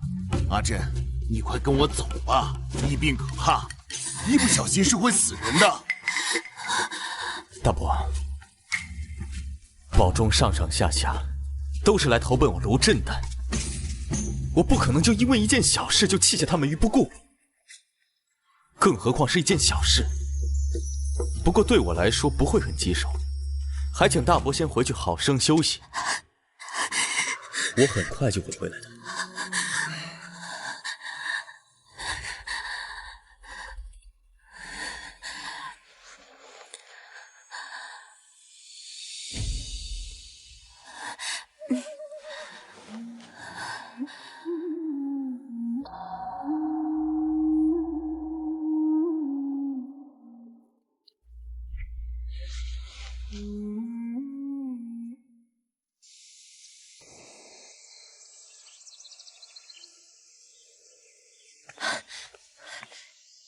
已经有60多个人出现了上吐下泻的症状，严重的还会抽搐。有人发热吗？除了三婆以外，还有做陶器的七叔有轻微的发热。有呼吸困难或者便血什么的吗？目前没有发现。上吐下泻、拉到脱水，肌肉痉挛，没有明显发热，也没有便血和呼吸困难。那这种情况是霍乱。霍乱！你们放心，找到事情的原因就已经成功了一半了。只要平时多注重卫生，勤洗手，多消毒，问题应该不大的。可是咱们卢家寨自从这立寨之初，就对卫生防疫有着严格的要求啊，大家也不会乱吃东西的，怎么会突然出现什么霍乱？族长，瘟疫已经传染开了，少主一意孤行，最后只怕凶多吉少，是否要属下今夜强行带走少主？此时撇下寨民逃走，无异于自断根基。我们要做的就是帮他们树立威信，而不是破坏它。属下失言，请族长责罚。飞鸽传书，请族中医术最高的郎中来卢家寨，珍稀药材不用吝惜，都带过来，协助少主共同抗疫。是。赵熙啊，但愿我的选择是对的。为什么找不到污染源呢？寨民们能吃的东西就这些，为什么就是查不出究竟是哪里被污染了呢？卢公子，先吃些东西吧。我和他们吃的都一样，为什么我没有得病，他们却得病了？我们之间的区别是什么？难道就因为我来自未来，打过疫苗？可是我没有打过霍乱疫苗啊！再说我是魂传，原神可没打过疫苗。还有什么是我和他们不一样的呢？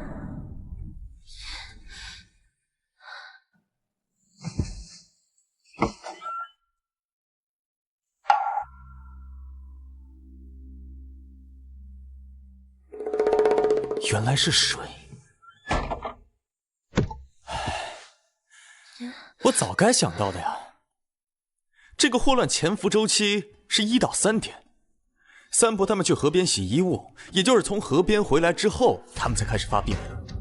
卢公子，听闻前几日有人看见村口那条河里横七竖八的扔着一些野兽的尸体。快，把他们叫进来，我要开会。是投毒。现在不是追究下毒之人身份的时候。向晚，你去调动寨中所有能调动的钱财，购买防疫药材。还有明矾、灌种、艾草和菖蒲，用来净化水源，越多越好。艾草明。哦，对了，还有一些发了霉的橘子，一定要找那些青绿色霉斑的，越多越好。好。林爽，你去调配寨中所有的酒精，来对山寨进行全方位的消毒。蒸馏工坊全天无休，生产更多酒精。三婆，你要派人去水端的上游，去清理那些动物的尸体。切记，把那些尸体清理干净的时候，要全身包裹严实。尸体离开水源，要进行大火焚烧。好。四佛，这段时间辛苦你了。咱们寨中所有的水源暂时交给你来处理。你务必去水源的上游，去寻找一些还没有被污染的水源，带回寨中。好。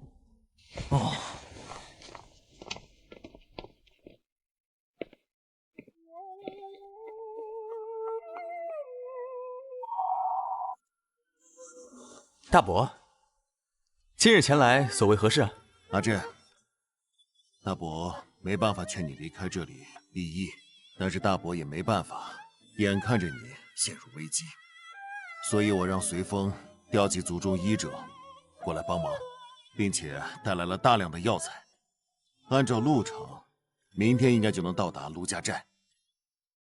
侄儿代替全体百姓，感谢伯父的救命之恩。范阳卢氏从来不出没有担当之人。大伯和整个范阳卢氏给你当后盾。好。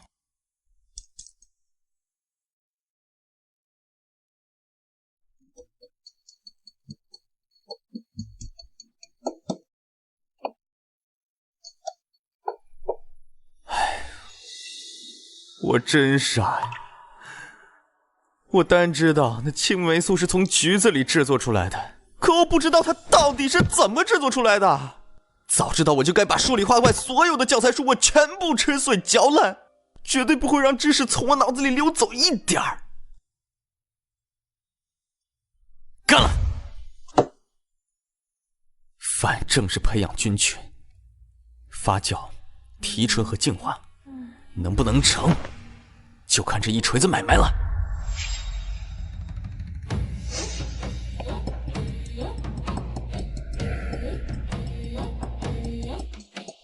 天真长满了荒草，水烟不知哪去了。官府的文书又到床顶被拉上架。府主，你这样废寝忘食实在是不行，咱们整个寨子还都指望着你呢。留给咱们的时间不多了，我敢说，他们已经在来攻打咱们的路上了，只是忌惮咱们寨子闹瘟疫，想要坐收渔翁之利罢了。哎呀，那你更应该好好休息，不是吗？我现在需要的是时间。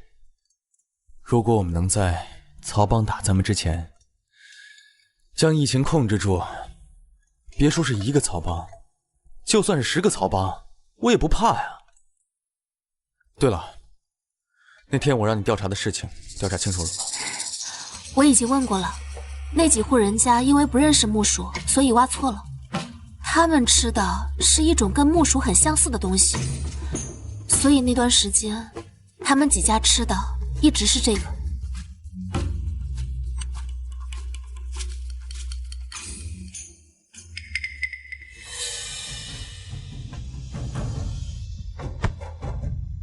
对呀，葛根秦莲汤可以清热化湿，理气和中，正好可以对症中焦湿热造成的吐泻频繁、口渴发热。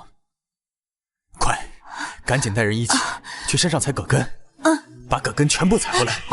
府主，阿志怎么样了？寨主身体过于虚弱，刚又遭外邪入侵，高烧一直不退。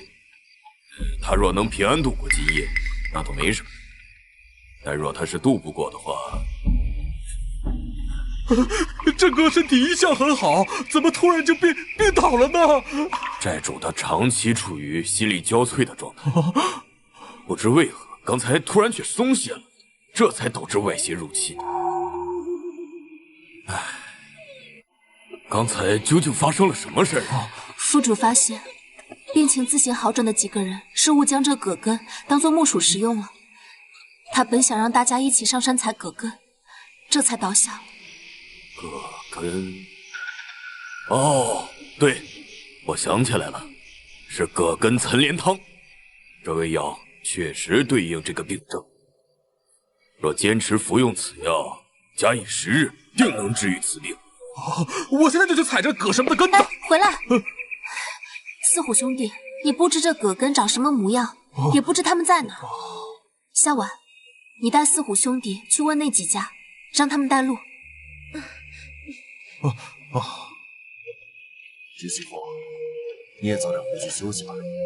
这几天阿震一直没有休息，你也一直不休息，这样是不行的。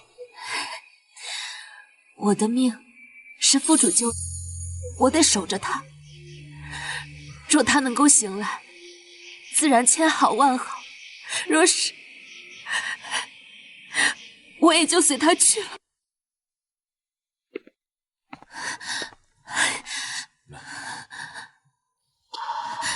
可是有什么难言之隐吗？我有一个偏方，或许能将寨主唤醒，但此药凶猛霸道，极为伤身。或许会对债主的身体造成不小的影响。所以我想到另一个法子，就是让别人喝下这碗药，然后用他的血作为药引子，方能综合此药的药性。只不过是药凶险，是药之人可能……难道没有其他办法了吗？恕在下才疏学浅，这已经是我能想到的上佳之策了。如果服用了此药，那副主醒过来的几率会有多少？3成。哎呀！我刚说了，此药凶猛霸道，极其伤身。你自右手搓磨，身子底本来就弱，你要把这药给喝下去了，恐怕你这辈子也生不了孩子了。哎，厉小姐，你也太鲁莽了！我刚都说了，此药凶猛霸道，你这一口气全干了，不痛苦万分才怪呢！哎呀，我说你们怎么一个个的啊，就不能听我把话讲完吗？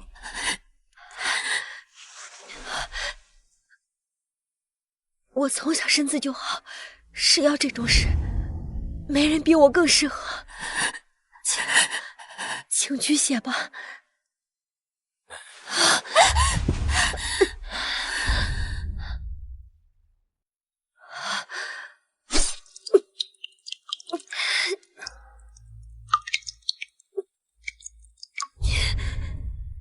我来。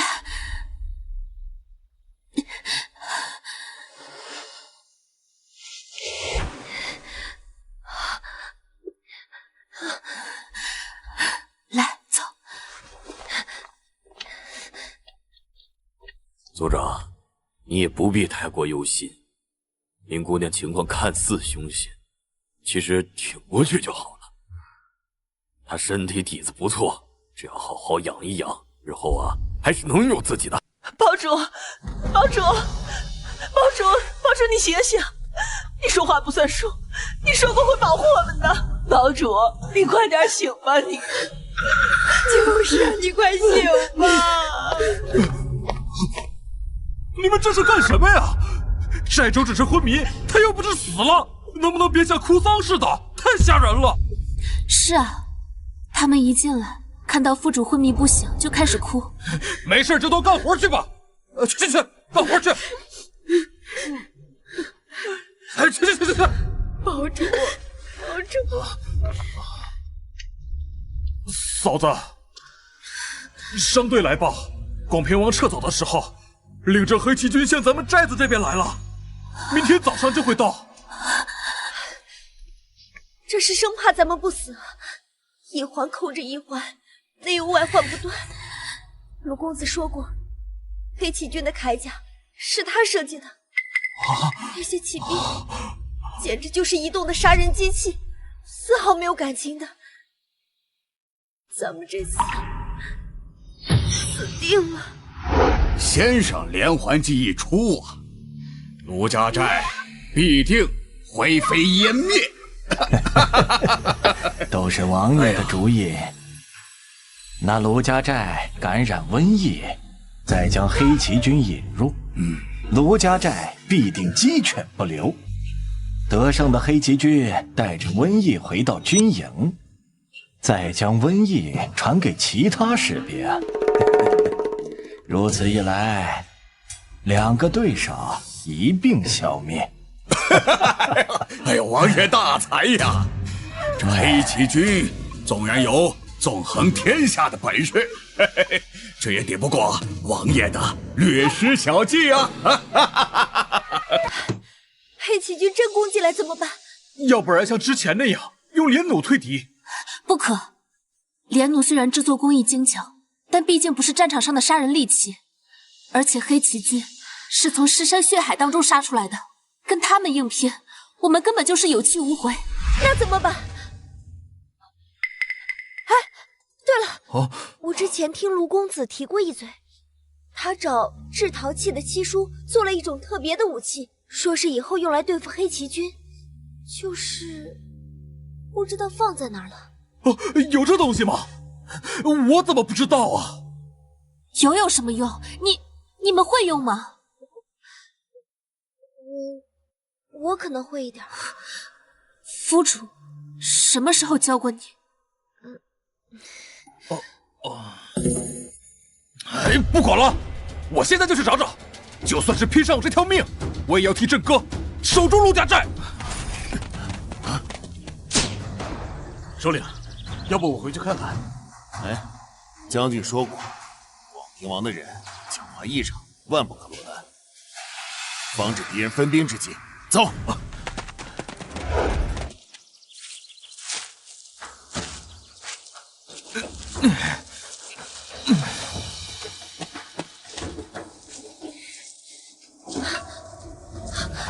敌人快要过来了，你们准备的怎么样了？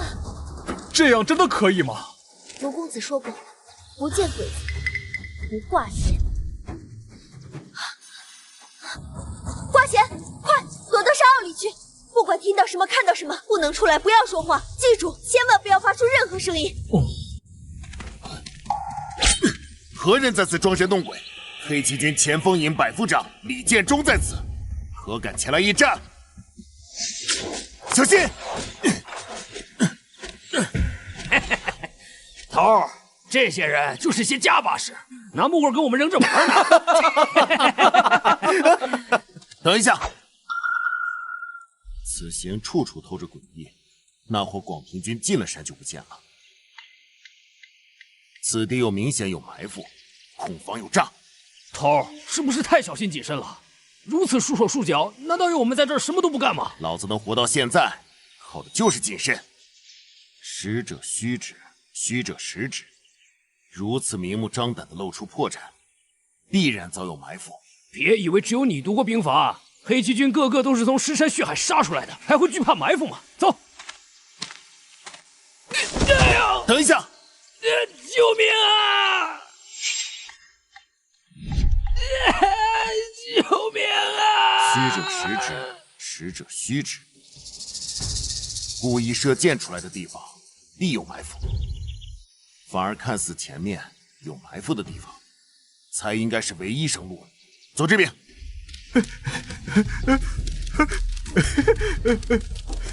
他们就这样跑了。慢！头儿，前面好像有个人。住口！好像是吊死鬼。你们有没有觉得手上的刀越来越不听使唤，身上的铠甲变得越来越重了？住口！再敢扰乱军心者，杀无赦！哼！怕是有人用稻草人在此故弄玄虚，咱们还是尽快离开此地。走。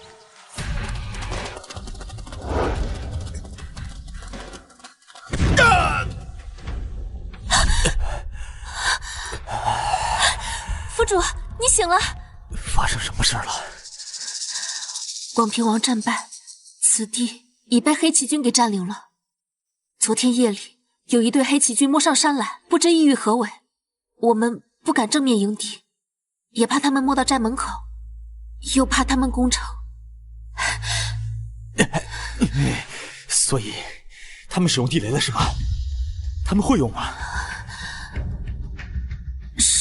是连香瓦，还有司符。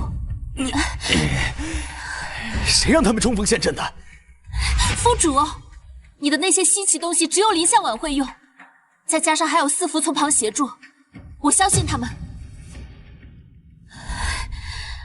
你才刚醒过来，我去给你叫大夫。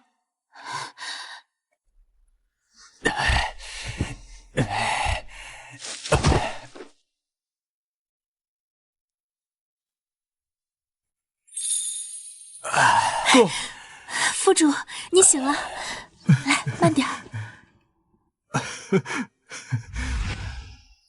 林小婉呢？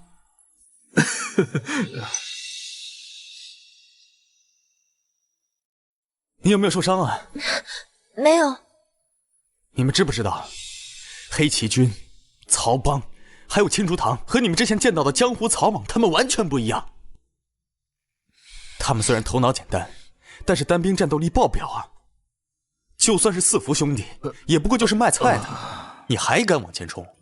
你们不要命了？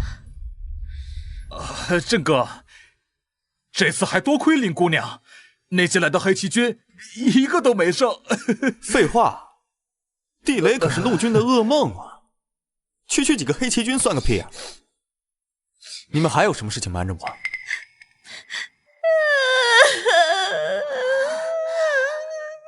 到底出了什么事儿？府主，你别怪小婉。阿珍，你就不要责罚了，大不了你们整个卢家堡搬到范阳来，我范阳卢氏还是能够重新建立一座城的。你等会儿，谁说我们要放弃城堡了？你们还有什么事？啊？小婉把黑旗军引到了后山，准备拿地雷炸死他们，可谁知那地雷的威力太过巨大，把后山也给炸塌了，还把里面的冤魂给放了出来。什么玩意儿？冤魂？你们跟我这玩聊斋啊？啊？都是我的错，陆公子，你罚我吧。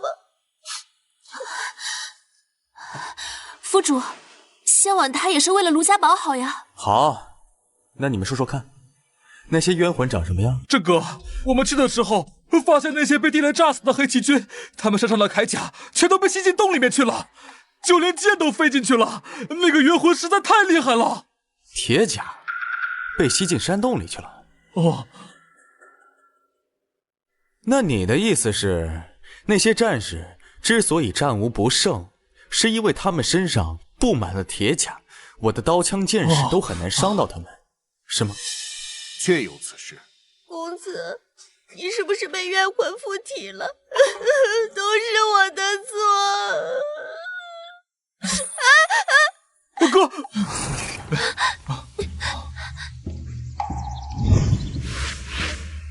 我去，你们是安排了多少炸药啊？我们把仓库里能用的都给用了。牛逼，真是不知者无畏啊！发生这么大的爆炸，你们竟然活着回去，我都烧了高香了。这么大的爆炸量，你们一个都没有受伤，说说看，谁安排的？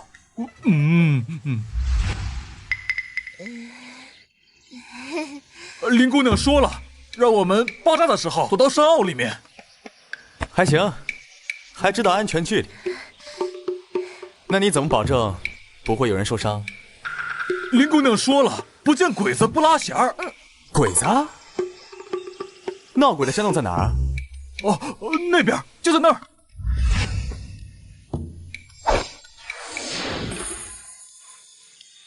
这破天的富贵终于接到我的手上了。自从穿越到这个年代，我的运气变好了，记忆力也跟着变好了。还以为记错了的知识，竟然以一种奇怪的方式重新回到了我的脑袋里。不知道这是我的金手指，还是我在这里冒充救世主的福利呢？又或者是这乱世的天道也被我这盛世美颜所折服，专门给我气运灌顶呢？阿珍，你到底是怎么想的？什么怎么想的？大伯，你在说什么？知媳妇林姑娘都对你情深意重，危难之时也不愿苟且偷生，你难道没有半点感觉？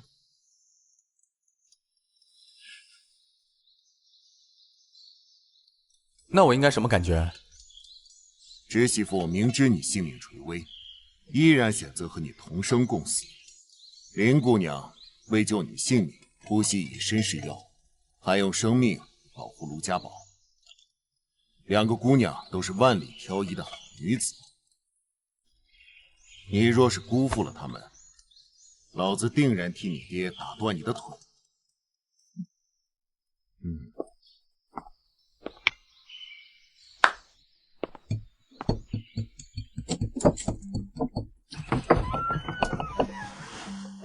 千错万错都是我的错，还望二位美女原谅啊！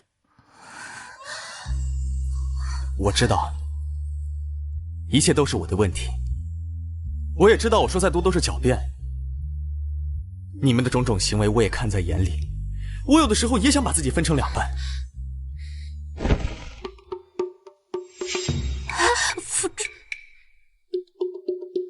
分哪里？你们随便。是分这里，还是分这里？又或者分这里？我都愿意。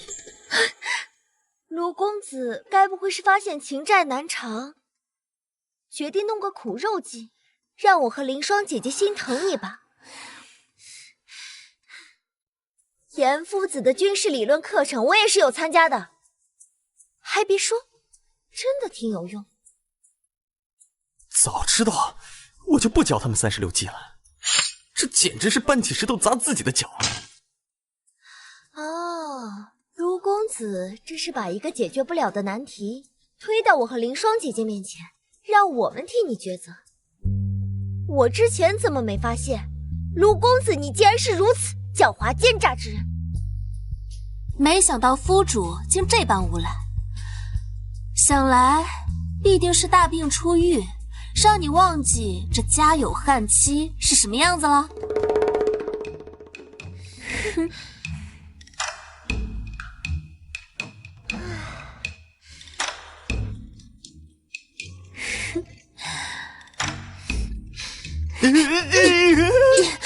姑奶奶住手！我错了，我再也不敢了，住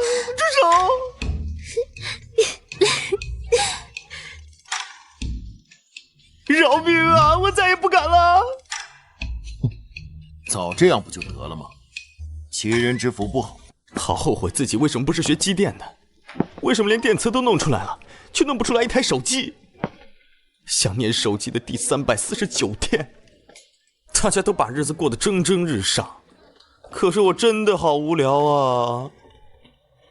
凌霜不让我喝酒，说喝酒伤身体，向晚又不让我听曲儿，而且这里又没有琴楼楚馆，唯一能听曲儿的地方就是在大院音乐课堂。天要亡我呀！这个，广平王和黑旗军的仗已经打完了，结局如何？黑旗将军阵亡，黑旗军现在是广平王的了。所以，下个目标就是我们了。有可能。终于有事情做了。但愿姓严的小子命够硬，能让我多玩一段时间。走。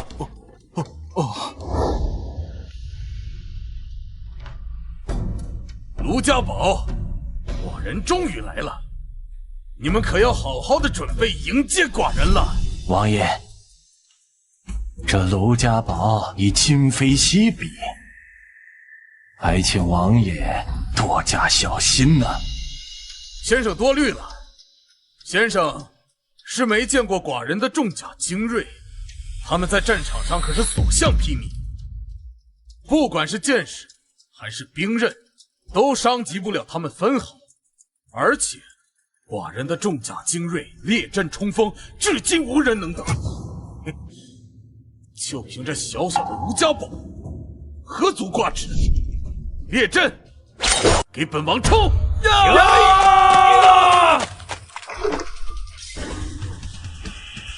王爷小心，后方有诈。朝令夕改，军中大忌，给我冲！冲！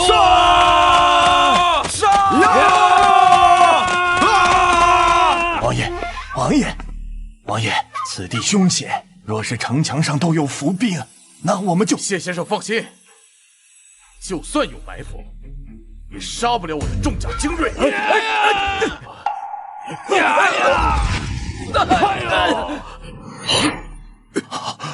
王爷，快走吧！快，王爷，快走！这就跑了？我电子体还没发挥真正的威力，这就跑了？这没意思。那是堡主手段英明，此帖一出，依然所向披靡。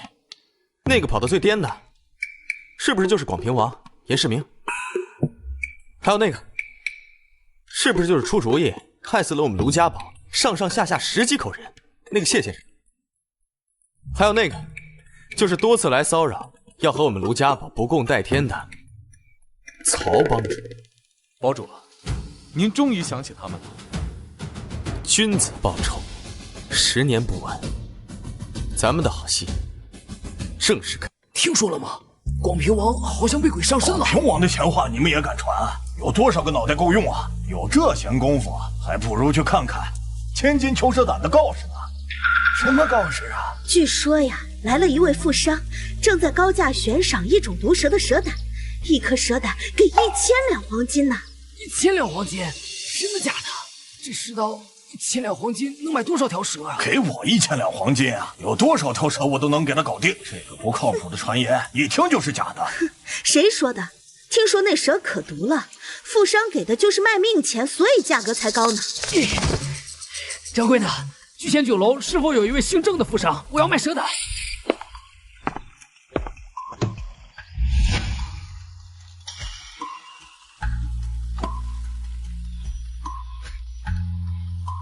如此剧毒的蛇胆能够保持得如此完美，定然是从活蛇身上剥出来的，完美，太完美了！哇，蛇胆还不够，若是还能有人提供，别说1000两，2000两我也出。他脑袋到底是怎么想的？严夫子好好的学校不去，却偏偏在这里玩这些骗人的把戏，真是……你不懂，这是男人的浪漫，用自己的方式复仇。夫主又在说笑了，你不过是想让严夫子亲手报仇罢了。夫子智计无双，却手无缚鸡之力。说是比拼智谋，那广平王必败无疑。可是报仇和收蛇胆有什么关系？我跟你们讲个故事啊。之前有2个敌对的国家，他们知道如果双方一旦开战，既劳民又伤财，所以他们一直保持一个微妙的关系。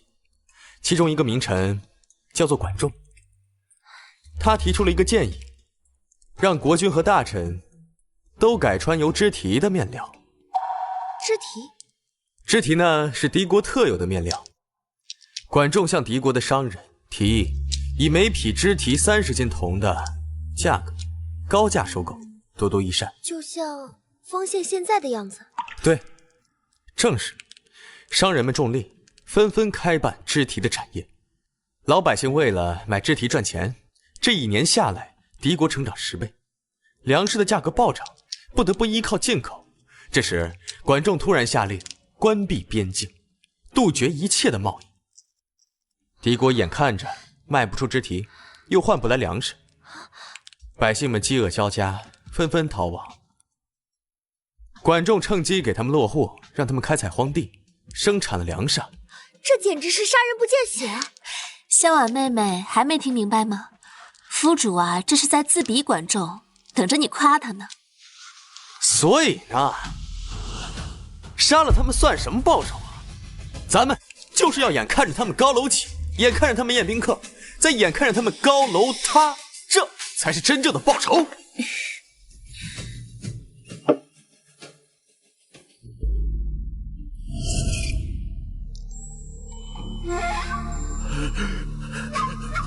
不要！你们是谁？你们是谁？你们还不放人是吗？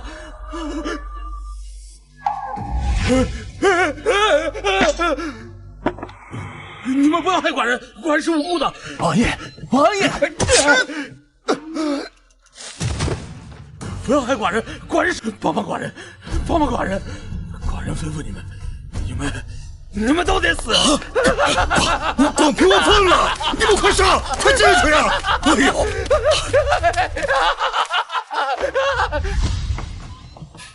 堡主，广平王从噩梦中醒来，一刀把谢县令砍了。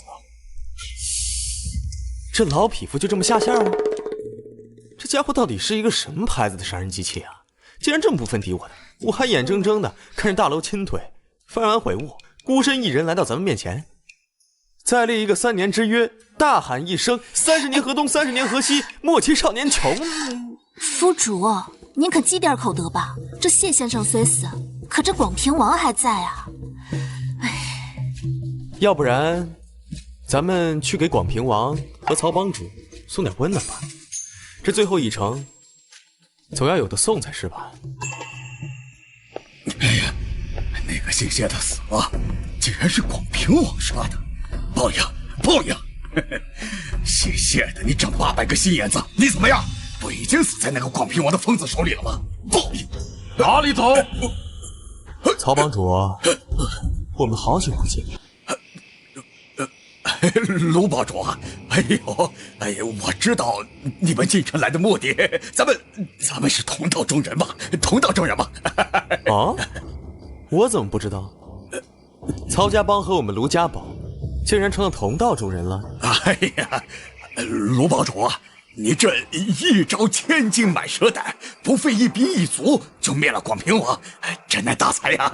曹某我真是感佩之至啊！哎呀，只可惜若早发现你有此青云志，你说，哎呀，我何必舍近求远，投奔那什么狗屁的广平王呢？哎，真糊涂啊，老糊涂！我记得你说过，你与我们卢家堡有不共戴天之仇吗？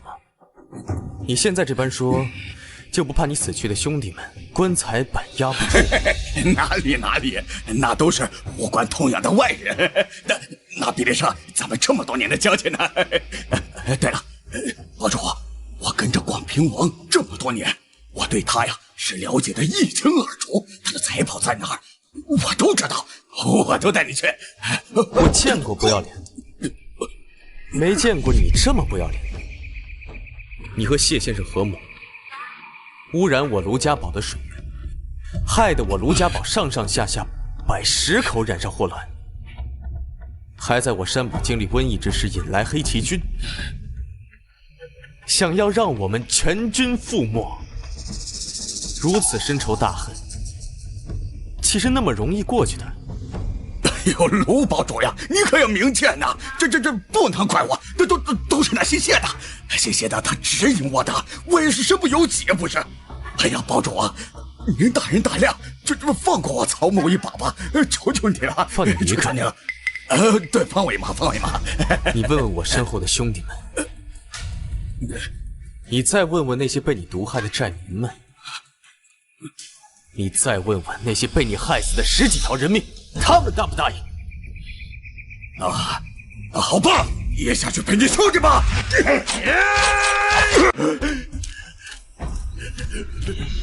你们给我放下！给我放下！放下！放下！放下！都是寡人的东西。周边的几家已经打过来了，你还在这里端着王爷架子？你现在要兵没兵，要钱没钱，要粮没粮，还当什么狗屁的王爷？我的粮呢？我的钱呢？重甲精锐，我的重甲精锐呢？大家都去抓蛇了，粮食根本没人管。重甲精锐不是被自己送到卢家寨，全军覆没了吗？什么你的钱，全部都是我们的钱。不可能，不可能！我知道是你们，一定是你们。我才是父亲最骄傲的孩子。严显清算个什么东西啊！不行，我杀你们！我杀你们！你们都该死！我杀你们的都该死！这就是你害死全家的理由吗？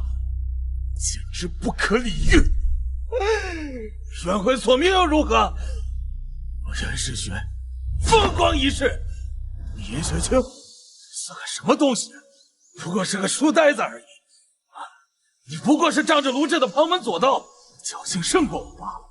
说到底，你永远都赢不了我，你个废物！那就来对决吧！你擅长的武力，你永远是个废物，懂吗？严雪清，你永远都赢不了我！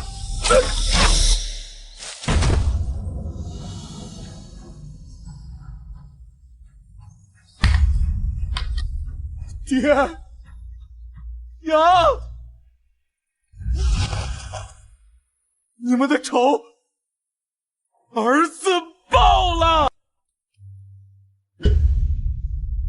你的温暖做完了，射箭练得不错呀。君子6艺，卿是一刻都不敢忘。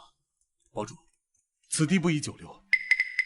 各方势力听说丰县秩序崩塌，都想来分一杯羹。没关系，他们知道轻重，不会来招惹我的。难道他们就不怕咱们的电磁炮吗？堡主，您就没有想过，一点称霸天下的心思。我脑子又没有水，想那些不切实际的干嘛呀？堡主，那是您大能高深莫测，炸药一出，无人生还；水泥一出，那更是坚不可摧呀。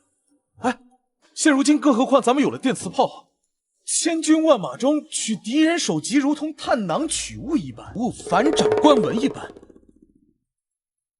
你说的那些是我给孩子们说的评书，咱能不能实际一点？堡主，我不明白，您若想一统天下，根本无人能挡。可您为什么就是龟缩在卢家堡，不肯出来呢？可是我只想跟孩子、老婆热炕头。堡主，您的意思是红颜祸水？去！我只要想着我每天吃什么、穿什么、玩什么，我不想每天都想着东家打仗西家争地盘，南家来刺杀，北家又来打仗。我只想每天安安心心带着老婆孩子苟着，那不好吗？所以啊，那广平王的地盘，谁想要就要嘛，反正我是没兴趣。现在苟活着的地方找到了，谁爱拿就谁拿去，都别来打扰本寨主睡觉。知道世人现在都叫你什么吗？叫我什么？发明小天才？末世山大王？还是超级无敌救世主啊？你这个做副主的能不能正经一点？3句话就不知道你在说什么。说嘛，管我叫什么？管我叫什么？他们啊，都叫你乱世狗王。我操！好，我可以不是人，但是你们才是真的狗。